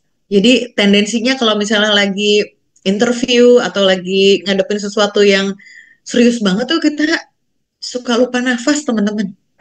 Jadi nafas dulu pelan-pelan, keluarin, upayakan nanti waktu kita bicara nggak usah jadi ngebut kayak dikejar kereta gitu ya. Tapi upayakan untuk sambil jangan lupa ada nafasnya. Nggak perlu terburu-buru. Oke, kebayang? Ya? Oke, kemudian boleh lanjut next. Nah, biasanya saat kita dalam kondisi tertekan tadi, lagi stres, lagi panik, reaksi dari tubuh kita itu kadang-kadang adalah fight or flight. Kita mau lawan itu atau kita justru mau kabur. Kalau misalnya nih kita dalam kondisi lagi presentasi terus kita misalnya aduh nih ada salah nih, aduh pengen cepetan aja deh gitu ya. Itu adalah reaksi kita flight, pengen kabur dari situasi dan kondisi yang tidak nyaman tadi. Tapi ada juga caranya supaya kita bisa fight. Fight itu adalah kita mencoba menghadapi tantangannya. Challenge-nya adalah apa? Misalnya nih, habis salah ngomong gitu ya, habis salah bicara nih gitu ya. Terus kan kita, aduh malu gitu ya. Respons awal pasti biasanya kita malu kan? Kita malu, kita takut diketawain orang, kita kepikiran bahwa nanti, aduh orang lain akan nilainya seperti apa gitu. Ya udah nih, mulai tuh overthinkingnya mulai jalan. Pokoknya ingat, habis itu kita coba dulu tenangin diri kita. Misalnya termasuk salah satunya bilang, oh maaf tadi saya salah bicara, yang saya maksud adalah A, gitu. Itu adalah cara supaya kita masuk lagi ke zonanya netral, gitu. Kan tadinya kan panik nih, kalau panik kan begini ya, naik turun nih gitu ya. Udah, kita coba tenangin dulu, bilang kondisi kita seperti apa, habis itu kita mulai lagi. Jadi daripada kita flight, kita coba kabur, biasanya kalau habis kayak gitu, saking kita didera rasa malu nih, biasanya kita apa? Kita jadi ngomongnya habis itu cepet. Karena pengen cepet selesai, pengen kabur aja dari situ gitu. Yang ada justru makin nggak bagus tuh hasilnya. Jadi upayakan, oke, nggak apa-apa, kayaknya lagi nervous nih gitu ya. Saya lagi nervous, nggak apa-apa, tenangin diri dulu. It's okay, not to be okay gitu ya. Nggak apa-apa loh gitu ya, kondisi kita seperti itu. Kemudian kita coba kembaliin ke netral. Ada mau nanya? Mau nanya nggak? Aman. Irin mau nanya? Ya, mungkin memang apa yang susah itu memang masih apa namanya gimana cara memerintahkan diri atau otak biar rileks gitu. Gimana ya kayak sebenarnya tahu tuh bahwa harusnya rileks gitu ya supaya nggak nervous. Tapi untuk bisa dalam kondisi rileks itu tuh yang masih bingung caranya gimana ya gitu. Oke. Thank you, Iren. Ini pertanyaan yang menarik ya, gitu ya. Jadi ada suatu teori yang bilang bahwa kita memang perlu mengaktifkan rasa aman kita. Misalnya nih, saat kita tadi panik, sebetulnya kita bisa cari support system kita. Misalnya nih, kalau saya sendiri sih suka masukin happy thoughts-nya gitu. Jadi kayak misalnya, oke ini lagi panik ya, gitu ya. Kalau saya di pikiran tuh suka memvisualisasikan hal-hal yang punya tendensi menenangkan diri. Kalau saya sukanya memvisualisasikan pelangi. Jadi kalau kita lihat pelangi itu kan biasanya kondisinya lagi apa? Habis hujan kan biasanya muncul tuh pelangi ya gitu ya. Jadi kayak kita bisa relate sama kondisi itu. Jadi saya suka gini, oke, bayangin dulu, visualisasikan dulu supaya pada akhirnya saya masuk ke zona tenang tadi. Karena kalau saya ingat di flashbacknya saya, waktu saya lihat pelangi itu, kondisinya tenang, aman, nyaman, gitu. Jadi teman-teman perlu cari happy thoughts-nya teman-teman tadi, supaya bisa kalem. Misalnya tadi, Iren bisa senengnya apa? Misalnya nikmatin kopi di kafe yang tenang gitu ya. Itu boleh tuh dimunculin untuk jadi gini. Oke, nafas sambil kita mikirin, oke, apa nih yang ada di pikiran saya, terus ini, oke, saya jadi mencoba untuk menenangkan diri dengan membayangkan itu. Itu biasanya akan membantu Irin untuk jadinya lebih tenang. Karena di sininya visualisasinya bukan kondisi yang kita jadi malah overthinking, enggak. Tapi jadi gini, perlu punya tabungan hal-hal yang bikin kita jadi lebih tenang. Secara visualisasi, kebayang nggak maksudnya? Jadi misalnya nih, kalau tadi saya bilang, kalau buat saya tuh pelangi, karena saya pernah lihat pelangi yang saat saya ya lagi tenang gitu ya, lagi aduh seneng banget liatnya gitu ya. Jadi kan pengalaman orang bisa beda-beda. Jadi teman-teman coba cari yang kayak begitu. Hal-hal yang begitu saya merasa panik, kita perlu cari counternya gitu. Counternya adalah happy thoughts-nya apa sih yang bikin saya bisa lebih tenang, lebih kalem apa ya? Itu akan membantu kita untuk sampai pada kondisi tenang, lebih rileks gitu. Kalau menurut saya karena tiap orang beda-beda pengalamannya, kita yang harus kumpulin sendiri. Apa tuh yang ada di pikiran kita mengenai hal tersebut? Supaya kita jadi lebih tenang. Misalnya ada satu klien saya bilang, oh kayak gitu ya Mbak, oke, saya ingat saya pernah camping, terus bangun pagi-pagi, terus lihat sunset gitu. Sorry, sunrise. Pas waktu dia lihat itu terus dia gini, ya ampun kok tenang banget ya, gitu. Satu tuh udah dapat. Coba teman-teman kumpulin hal-hal yang bikin teman-teman merasa tenang, aman, nyaman, gitu. Supaya saat dalam kondisi nervous kita bisa memvisualisasikan hal tersebut dan pada akhirnya itu keluarnya kayak gitu, gitu. Kita jadi lebih tenang, lebih aman, lebih nyaman sama diri kita sendiri. Ya, coba dipikirin apa tuh kira-kira yang bisa teman-teman visualisasikan supaya nanti pas kondisi tersebut muncul, si triggernya ada, kita langsung muncul, oke, aku inget nih harus mikirnya supaya jadi tenang apa nih? Kebayang? Emang sih harus latihan ya, maksudnya latihan untuk bisa munculin gitu. Kalau saya karena memang sudah terbiasa, jadi munculnya lebih gampang, munculin itu lebih gampang gitu. Dibandingkan kalau misalnya teman-teman selama ini nggak pernah, oh caranya bisa kayak gitu ya, gitu ya. Itu sebetulnya berdampak loh sama diri kita. Saat kita bisa punya tadi, mungkin bisa bukan happy thoughts tapi kayak bikin calm thoughts ya, gitu. Bikin kita jadinya lebih relax gitu. Oke. Nah, Mbak Jen, boleh boleh, boleh. Jen. Kalau yang tadi Iren kan kayak perintahin otaknya untuk relax gitu ya. Kalau aku kayaknya masalahnya aku tuh kayak apa sih yang bisa buat otak aku ini untuk berani ngomong karena kan yang tadi aku kan masalahku tuh kayaknya memang masa lalu itu bilang nggak boleh ngomong, nggak boleh ngebantah dan eh, salah gitu ya, salah kalau ngomong gitu. Nah, jadi even kalau misalnya aku berada di tempat aman, nyaman, orang-orangnya aku kenal gitu, misalnya keluarga suruh aku untuk mimpin doa, kebetulan aku Kristen, Mbak.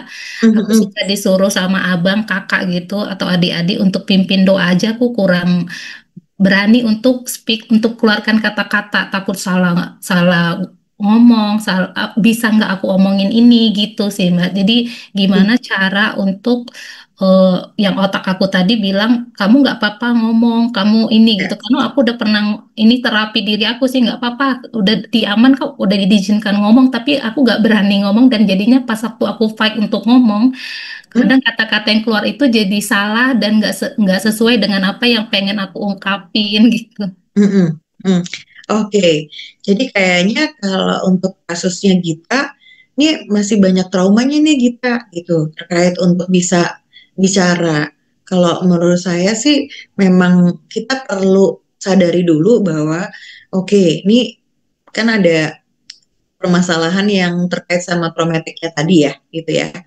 Udah usaha, cuma bisa jadi usaha yang dilakukan kita belum sampai pada menyentuh dasarnya, gitu ya, menyentuh dasarnya bahwa misalnya gini nih, kalau ada traumanya tadi, siapapun yang minta, itu nanti kamu akan relate-nya sama ini orang tua bilang dulu nggak boleh begini gitu. Paham nggak maksudku? Mau bos kayak yang minta, mau siapapun yang minta gitu ya, itu nanti kamu akan relate bahwa ini dulu orang tua bilang nggak boleh begini gitu.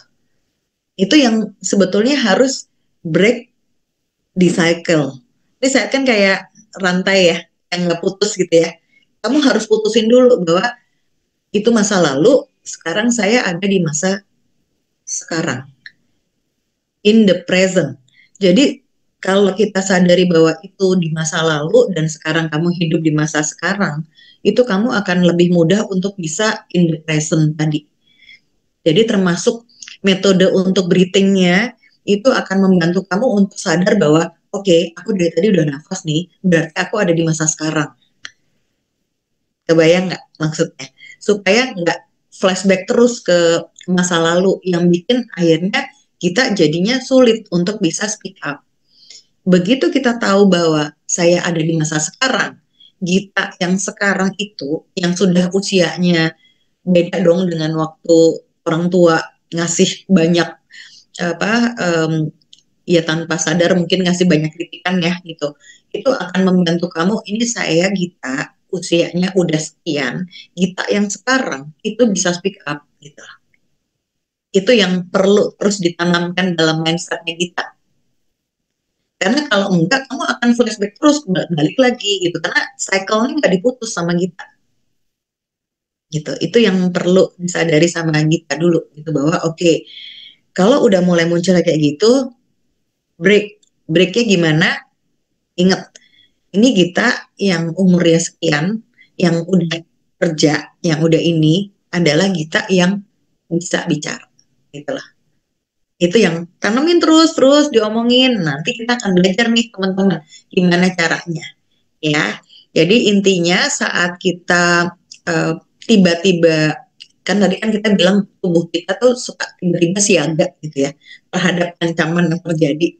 Tadi kita misalnya ditunjuk aja udah deg-degan gitu ya. Atau apa kondisinya kalau Adrian lagi interview terus langsung hilang semua tuh gitu ya. Nah, tubuh kita yang siaga tadi perlu disikapi bahwa misalnya nih, oke, jadi deg-degan, jadi bingung, nafas jadi cepat, kita jadi keringetan, jadi panik gitu ya, segala macam yang terjadi sama bahasa tubuh kita, itu kita perlu sadari dulu bahwa oke, saya lagi kayak gini nih, terus gimana ya cara mengatasinya? Terus gimana ya cara saya harus berespons yang fight, bukan kabur. Karena kalau kabur jadinya boleh lanjut, Abel, slides-nya. Jadi gini, jadi shutdown. Kita ngerasa nggak jadi shutdown? Kamu jadi nggak berani ngomong kan gitu? Nggak jadi bisa bicara. Mungkin teman-teman di sini juga banyak yang merasakan hal yang sama. Kenapa ya aku jadi shutdown? Jadi nggak bisa ngapa-ngapain gitu. Karena apa? Karena kita tadi kalau kita bicara fight and flight, kalau udah flight, akhirnya bisa juga ada satu freeze, jadi shutdown, gitu ya. Nggak cuma fight and flight, tapi ada freeze juga, jadi shutdown kitanya. Jadi nggak ngapa-ngapain, nggak berani bertindak, nggak berani, ya udah deh, diam aja deh, gitu ya. Itu yang perlu dihindari, karena kamu bisa akhirnya jadi gimana? Ngeblank, nggak tahu nih gitu. Jadinya apa? Kayak 6, nggak tahu lagi nih rasanya kayak gimana. Oke, ya. Nah, kita masuk ke slide berikut. Ini adalah kabar baiknya. Kabar baiknya adalah ini. Rasa nervous kita tuh nggak permanen loh. Walaupun kayaknya udah yang, gimana nih gitu. Kayak nggak bisa keluar dari turbulensinya gitu ya. Tapi ingat, nggak ada tuh yang namanya nervous itu permanen. Pasti teman-teman bisa lewatin.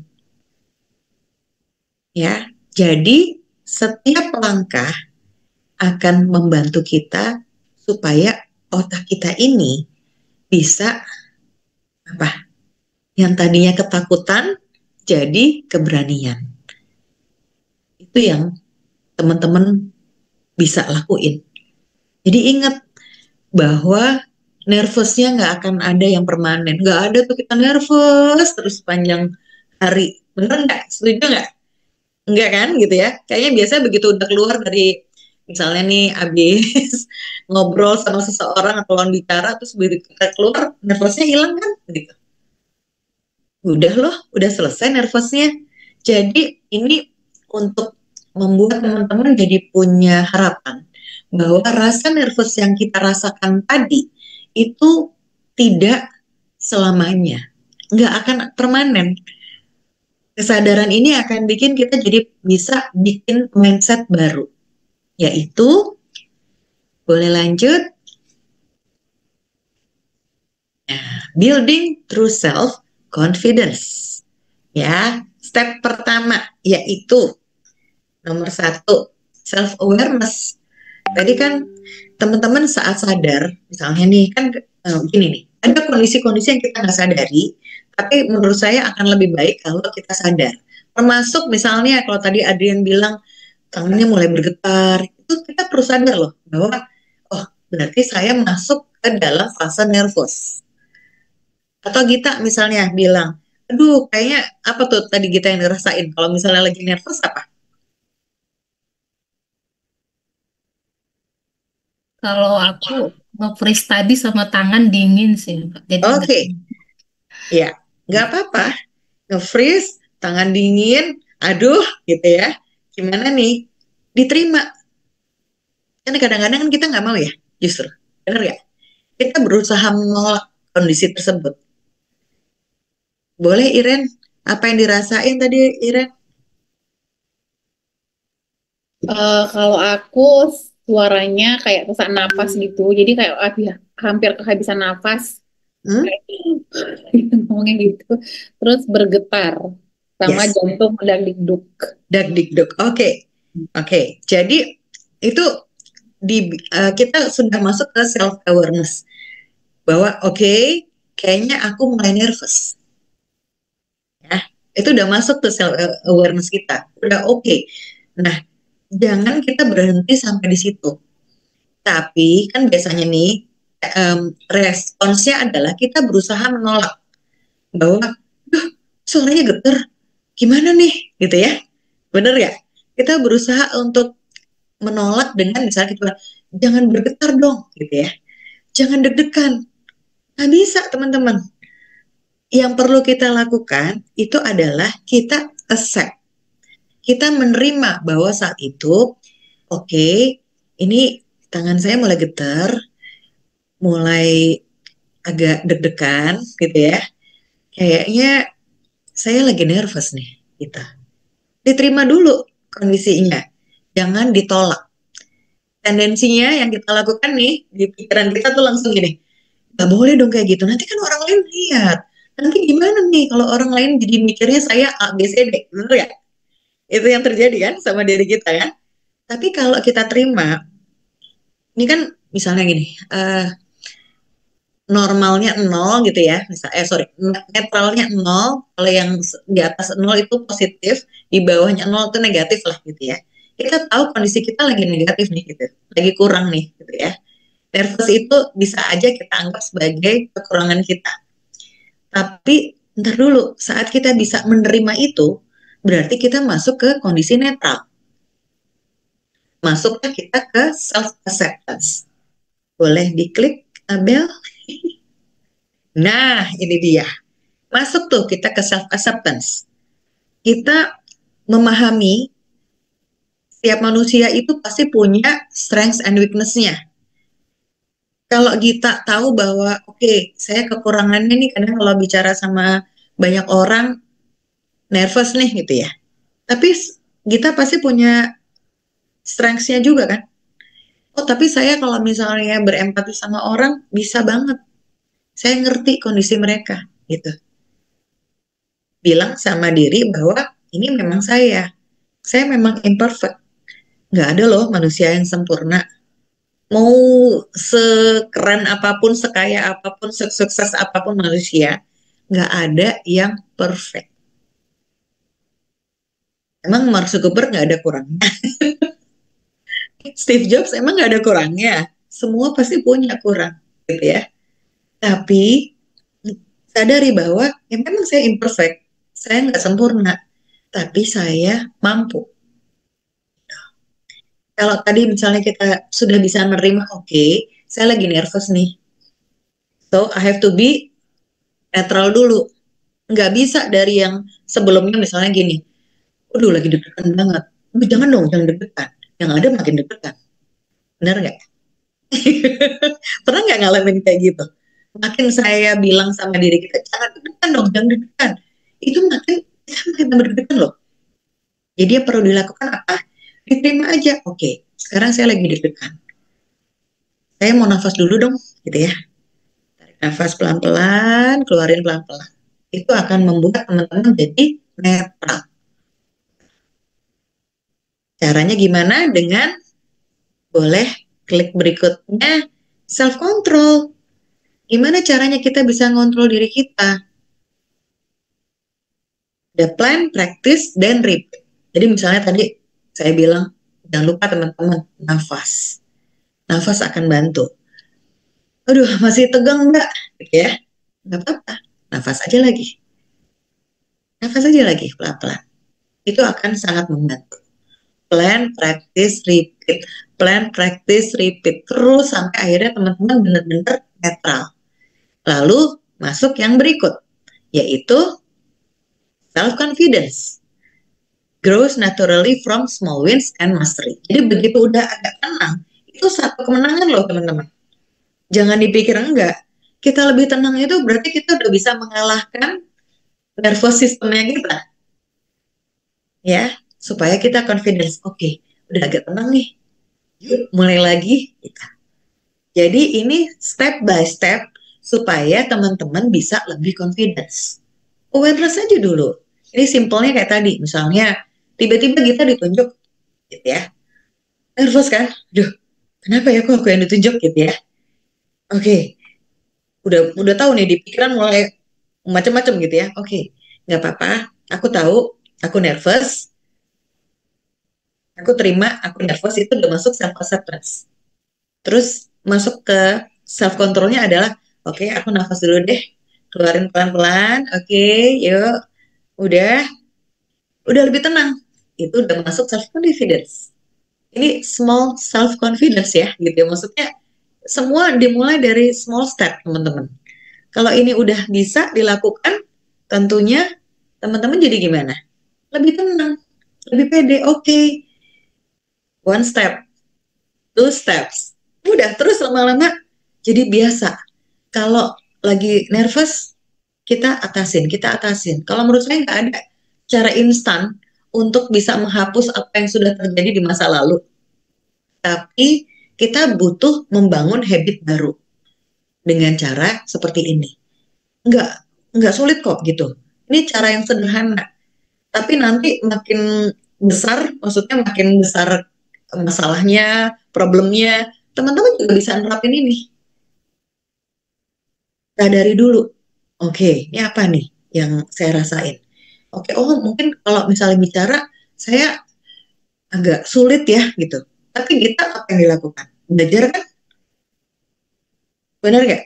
Kita belajar kan untuk terus gimana sih cara ngatasinnya? Oke, oh ternyata bisa begini ya. Itu akan sangat membantu kita. Tapi jangan lupa harus terus-menerus dilakukan. Ini harus jadi habit, teman-teman. Nggak bisa cuma sekali ngelakuin, habis itu udah. Tapi harus dibuat jadi habit. Kalau kita lagi menghadapi nervousnya kita, saya perlu begini, habis itu saya perlu terima dulu, habis itu saya bisa mengendalikan nervous saya dengan cara apa, dan akhirnya bikin saya jadi self-confidence. Oke? Aman? Kebayang nggak caranya gimana? Aman ya? Oke. Kita lanjut ke next. As if. As if ini adalah kita perlu fake it till you make it. Berpura-pura kalau teman-teman bisa, sampai akhirnya benar-benar bisa.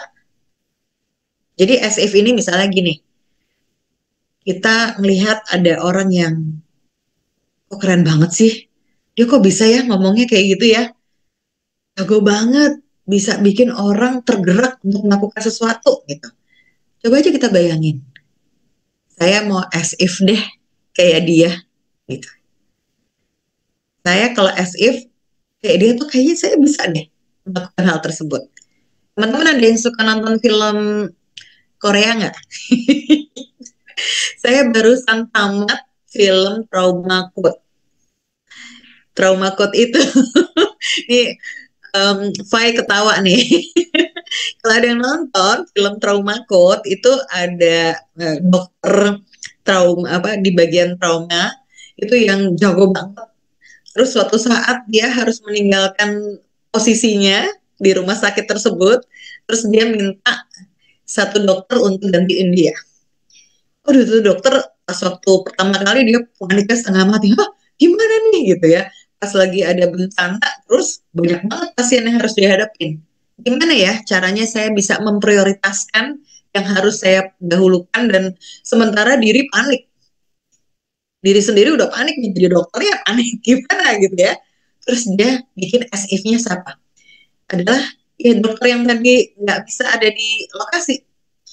Saya mau as if dokter baik katanya. As if saya dokter baik, saya dokter baik gitu ya. Akhirnya dia bisa gitu. Jadi teman-teman perlu melakukan as if.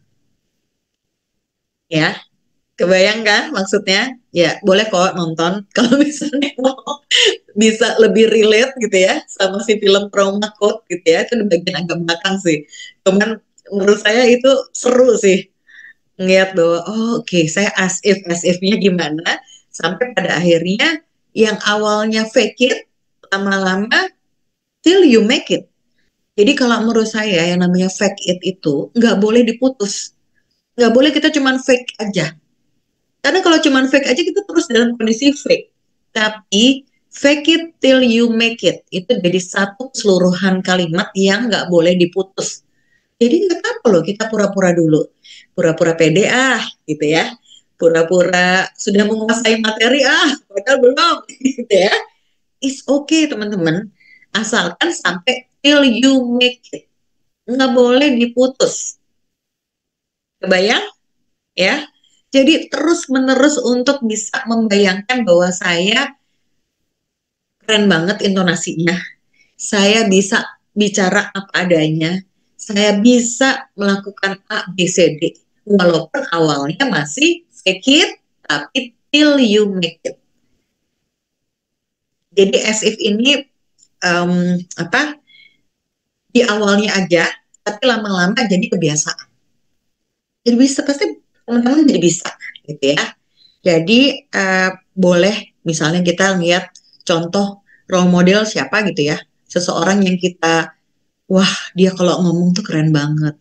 Kalau tadi saya sebut Obama karena memang saya suka Obama untuk sebagai public speaker ya, gitu ya. Saya suka cara dia bicaranya, cara dia menyampaikan sesuatu. Satu lagi saya sukanya Oprah Winfrey.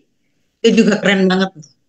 Jadi teman-teman cari salah satu pembicara ideal dan menurut teman-teman bisa relate sama kondisi kita dan pada akhirnya kita bisa mendapatkan hal-hal yang positif dari attitude-nya, dari cara bicaranya, dan itu bikin kita jadi mulai bisa lebih percaya diri lagi. Oke? Kita jadinya memprogram ulang pikiran kita supaya jadi lebih percaya diri. Oke? Sip. Kita lanjut ya. Boleh? Next. Nah, act as if you are already a confident speaker. Langkahnya coba satu, pilih dulu siapa speaker yang bisa dijadikan role model. Yang nomor 2, lanjut. Abel boleh lanjut. Ya, stand tall, adopt their posture and energinya seperti apa. Nama 3, jadi sering-sering lihat aja di YouTube-nya gitu. Oh, dia kalau ngomong kayak gini. Oh, dia kalau misalnya lagi sharing cara bicaranya kayak gini gitu. Kalau teman-teman di sini ada yang misalnya ngerasa suaranya cempreng gitu ya, ada loh teknik-teknik untuk bisa bikin nggak begitu ya. Yang penting mau belajar aja sih. Jadi speak a line in their tone. Terus nomor 4, yang terakhir nih, boleh next. Notice how your mindset shifts from shaky to steady. Lama-lama jadi biasa. Karena kita bikin itu jadi habit. Oke? Aman? Yuk lanjut. Ih, cepet banget ya waktu. Kok udah jam segini? Dikit lagi ya teman-teman ya. Lanjut. Supercharge it with book. Yuk, boleh lanjut, boleh dibuka semua aja, Abel. Oke, ada wish, outcome, obstacle, sama plan. Jadi teman-teman, define your goal. Goalnya apa nih? Outcome-nya imagine success. Saya pasti bisa, ya. Obstacle-nya apa? Pinpoint your roadblock. Apa nih kira-kira yang bisa menghambat? Misalnya kalau tadi Gita, aduh kadang-kadang masih flashback nggak boleh ini, nggak boleh itu, nggak boleh ngelawan. Nah, itu jadi masuk obstacle-nya. Kemudian plan, script your counter, gimana caranya? Kebayang? Nanti teman-teman bikin supercharge it with Whoop ini, WOOP, dengan cara berpikir bahwa ini nanti dimasukin sendiri ya masing-masing ya. Misalnya case-nya Gita tentunya beda sama case-nya Irin. Case-nya Adrian pasti beda dengan case-nya siapa tadi yang Najma atau Anissa, pasti beda. Jadi ini perlu dilakukan supaya benar-benar relate sama diri kita. Ya, perlu relate sama diri kita, jadi case-nya masing-masing. Kebayang ya? Misalnya kalau Adrian kan lagi masalahnya interview nih, masukin wish-nya saya bisa finish interview dengan oke, gitu ya. Berarti apa tuh? Mereka akhirnya pas waktu akhir wawancara mereka kelihatan seneng, kelihatan wah ini kandidat yang bagus, seperti itu, gitu ya. Nanti obstacle-nya apa? Oh ternyata pas waktu lagi interview kadang-kadang saya suka bergetar nih suaranya, saya suka tiba-tiba ngeblank gitu ya. Plannya apa? Kalau saya begitu, saya berhenti, terus nafas dulu. Gitu. Oke? Bisa ya, bikin ya masing-masing ya. Nanti ini jadi PR-nya teman-teman nih. Aman? Boleh lanjut?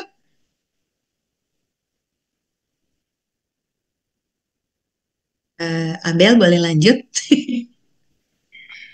Setelah di reset mindset-nya kita perlu mantra sebagai restart button-nya. Oke? Yuk, boleh lanjut. Jadi mantra ini kayak teman-teman bikin kalimat singkat, jelas, padat supaya punya powerful energy. Kalau tadi saya bilang happy thoughts, si mantra ini juga bisa berfungsi seperti itu. Jadi misalnya ini lagi deg-degan, terus kita bilang sama diri kita sesuatu. Ya, misalnya kayak kita bilang sama diri sendiri, I am capable. Saya, jadi pakai bahasanya masing-masing ya, karena ini dampaknya sama buat diri sendiri. Kalau boleh saran, boleh sih lihat-lihat quotes yang lain, tapi tetap yang paling penting itu sesuai sama diri kita.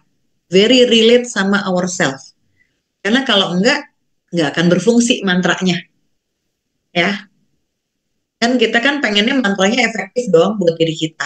Berarti bikin mantranya itu adalah sesuatu yang memang begitu dengar itu, saya jadinya bisa lebih relax atau saya jadi lebih confidence.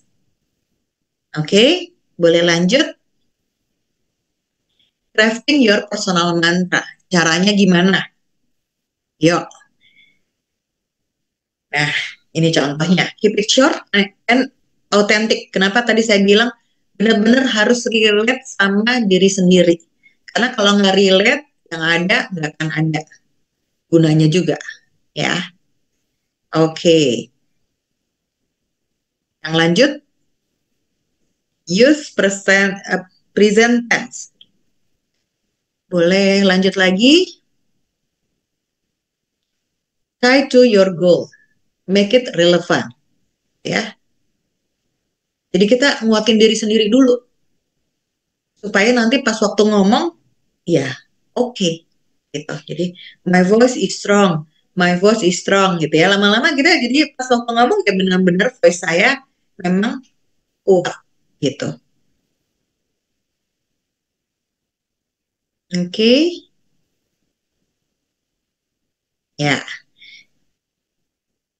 Siap bikin mantranya masing-masing ya. Ingat, harus unik sesuai diri sendiri. Ini kita nggak bicara benar atau salah mantranya, tapi yang pasti dengan mantra tersebut biasanya saya jadi lebih tenang, saya jadi lebih confidence. Saya kalau ingat kata-kata itu, saya jadinya bisa lebih percaya diri. Oke, aman? Oke, tip materi kita selesai dan jangan lupa ada homeworknya. Ya, oke. Jadi homeworknya 2 ya teman-teman ya. 1 bikin whoop-nya, yang kedua bikin mantranya. Oke, aman? Ada yang mau bertanya? Masih punya waktu 7 menit sebelum udahan. Silahkan. Ayo, mari rekan-rekan yang masih mau bertanya nih, mumpung ada Mbak Ajeng hari ini di sini, boleh lah, ini langsung kita masuk ke sesi Q&A. Silakan rekan-rekan. Yuk, kalau mau tanya atau penasaran, mumpung ada psikolognya di sini. Mungkin aku mau nanya, Mbak. Boleh. Iya, jadi tadi kalau aku mikirnya yang si step-step itu mungkin kita bisa sempat pikirkan atau mungkin coba untuk terapkan ketika mungkin kita memang itu berbicara di depan umumnya itu memang udah direncanakan gitu ya. Yes. Nah, kalau misalnya kita tiba-tiba ditunjuk atau diminta pendapat di sebuah forum gitu yang memang banyak orang, nah itu tuh kayak udah langsung panik aja gitu, nggak tempat mikir A, B, C, D, E, pokoknya udah langsung panik dan udah nggak terkontrol deh pokoknya. Nah itu mungkin mungkin tipsnya apa ya kalau di sebuah situasi yang emang nggak terduga itu biar lebih rileks tadi untuk bisa berbicara tuh gimana kira-kira tipsnya? Biasanya sih kalau kita nggak punya preparation ya gitu, kita nggak sempet siap-siapin sesuatu, itu makin panik, ya kan? Bener kan? Kayak, aduh apa nih yang harus bicarakan gitu ya, karena memang nggak mudah. Yang pasti itu akan trigger itu tadi si nervousnya lagi kan. Nah, jadi apa nih yang kita perlu ingat, bahwa kita perlu sadari bahwa yang pasti nggak akan perfect loh gitu. Ya kan, saat kita memang main ditunjuk tadi nggak akan perfect. Jadi kita nggak perlu nyalahin diri sendiri kalau nanti keluarnya tidak seperfect yang kita harapkan. Ya, jadi yang perlu disadari, kita nggak perlu nggak berarti harus perfect aja. Karena kalau kita udah mikirnya kayak gitu, yang ada makin stres. Karena di sini ya, aduh, gimana nih? Harusnya kan begini, harusnya begini. Bentar dulu, slow down dulu. Ingat, nggak perlu perfect. Orang langsung kok, gitu ya. On the spot kok saya ditunjuk. Jadi kita harus apa? Regain control. Kontrol dirinya yang perlu sadari bahwa oke, ini berarti kan saya harus connect the dot. Ya kan, misalnya nih, lagi ada suatu acara, terus tiba-tiba kita diminta untuk bikin kata sambutan, ya misalnya. Itu kan impromptu banget ya, gitu. Maksudnya, kok saya sih? Emang nggak ada yang lain yang disuruh gitu ya? Oke, berarti kita perlu menggabungkan informasi yang seadanya saat itu untuk bisa kita sharing ke orang lain.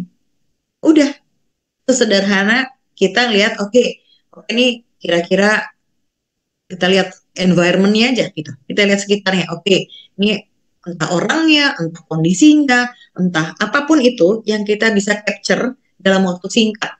Supaya pada akhirnya kita bisa tahu bahwa oke, ini yang saya lihat begini, kemudian kondisinya seperti apa. Nah, itu akan bisa jadi salah satu materi yang kita bisa sampaikan. Kebayang nggak maksudnya aku, Irin? Jadi nggak perlu kita misalnya, kan biasanya kalau kita training itu kan bisa ngumpulin banyak informasi. Bedanya kalau yang main saat itu juga gitu ya, kan nggak sempat ngumpulin banyak informasinya. Ya udah, kita lihat aja di sekitar apa yang kita bisa dapetin, sambil kalau bisa kita gali pengalaman-pengalaman kita di masa lampau yang kita bisa jadiin bahan. Misalnya gini nih, Iren diminta untuk ngasih kayak sedikit small speech mengenai misalnya ada orang yang tiba-tiba dia resign gitu ya. Padahal nggak ada tuh Iren di daftar itu untuk bicara mengenai orang yang mau resign ini gitu ya. Farewell gitu ya, farewell party gitu ya. Kok jadi aku disuruh ngomong gitu ya. Berarti dalam waktu singkat Iren perlu gali ingatan mengenai waktu dulu misalnya ketemu sama orang ini di mana sih? Saya pertama kali ketemu sama Fanny itu di acara ini. Fanny tuh orangnya begini. Ya nggak apa-apa, itu jadi bahan aja, jadi materi, kan itu experience pribadi. Lebih gampang kan untuk menggali berdasarkan experience kita sama orang tersebut secara personal kan, dibandingkan kalau kita jadi ngada-ngada nih gitu, maksudnya cari-cari apa nih ya mengenai orang ini kan lebih sulit gitu. Jadi masukin itu, dan pada akhirnya kita bisa bisa share sesuatu hal yang dari perspektif personal kita. Bayang maksudnya? Jadi nggak apa-apa. Impromptu tuh kadang kalau kita jadi sibuk nyari-nyari yang lain, tapi sebenarnya menurut saya kita cari yang personal. Pada akhirnya mudah untuk menyampaikan daripada kita jadi nyari-nyari yang kita nggak tahu juga mau ke arah mana nih gitu. Oke, semoga menjawab ya. Oke, nah saya mau umumin dulu nih sebelum kita tutup. Kita ada Best Active Participant. Saya mau kasih ke Iren satu.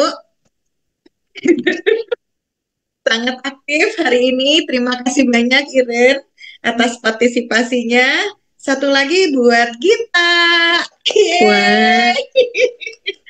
Makasih, Mbak Ajeng. Aduh, seneng banget atas aktifannya hari-hari ini gitu ya. Jadi nggak apa-apa kok, kita pasti bisa nanganin semuanya.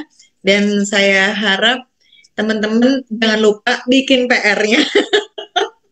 Kalau udah bikin PR-nya, saya yakin teman-teman akan mulai bangun habit-nya terkait dengan apa sih yang bisa kita lakukan untuk diri kita sendiri nih teman-teman, supaya pada akhirnya dari nervous jadi fearless.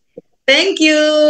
Oke, terima kasih Mbak Ajeng untuk insight yang sangat luar biasa sekali hari ini. Jadi kita sudah belajar banyak banget ya rekan-rekan semua gimana caranya mengubah nervous nih, jangan juga jadi fearless. Dan kami ingin menginformasikan bahwa Meet the Expert Volume yang kelima juga akan hadir bulan depan tanggal 19 Juli 2025. Jadi pastikan rekan-rekan juga jangan lupa untuk mendaftar Meet the Expert Series yang kelima dengan tema Flow of Mind, solusi ngomong terstruktur tanpa muter-muter bersama dengan Mbak Kamidia Radisti di bulan depan. Dan khusus untuk rekan-rekan yang hadir hari ini di Meet the Expert Volume 4 akan ada special price nih. Jadi kalau misalnya rekan-rekan daftarnya sekarang, ini akan ada special price, harganya hanya menjadi 189.000. Jadi langsung saja, jangan ditunda-tunda lagi, langsung daftar buat series yang kelima ya rekan-rekan semuanya ya. Dan sebelum selesai juga ingin menginformasikan kepada teman-teman, ini ada tambahan informasi. Jadi untuk teman-teman dapat mengakses video rekaman dan juga materi dari Meet the Expert Volume 4 hari ini. Caranya dapat mengakses video rekaman dan juga materi PDF-nya. Caranya dengan membuka email dengan subjek konfirmasi pembayaran yang telah diterima di email yang sebelumnya. Lalu nanti bisa scroll ke bagian bawah email, lalu bisa klik tautan portal pelanggan, dan nanti rekan-rekan akan diarahkan ke halaman portal, lalu bisa masuk dengan email yang digunakan saat pendaftaran.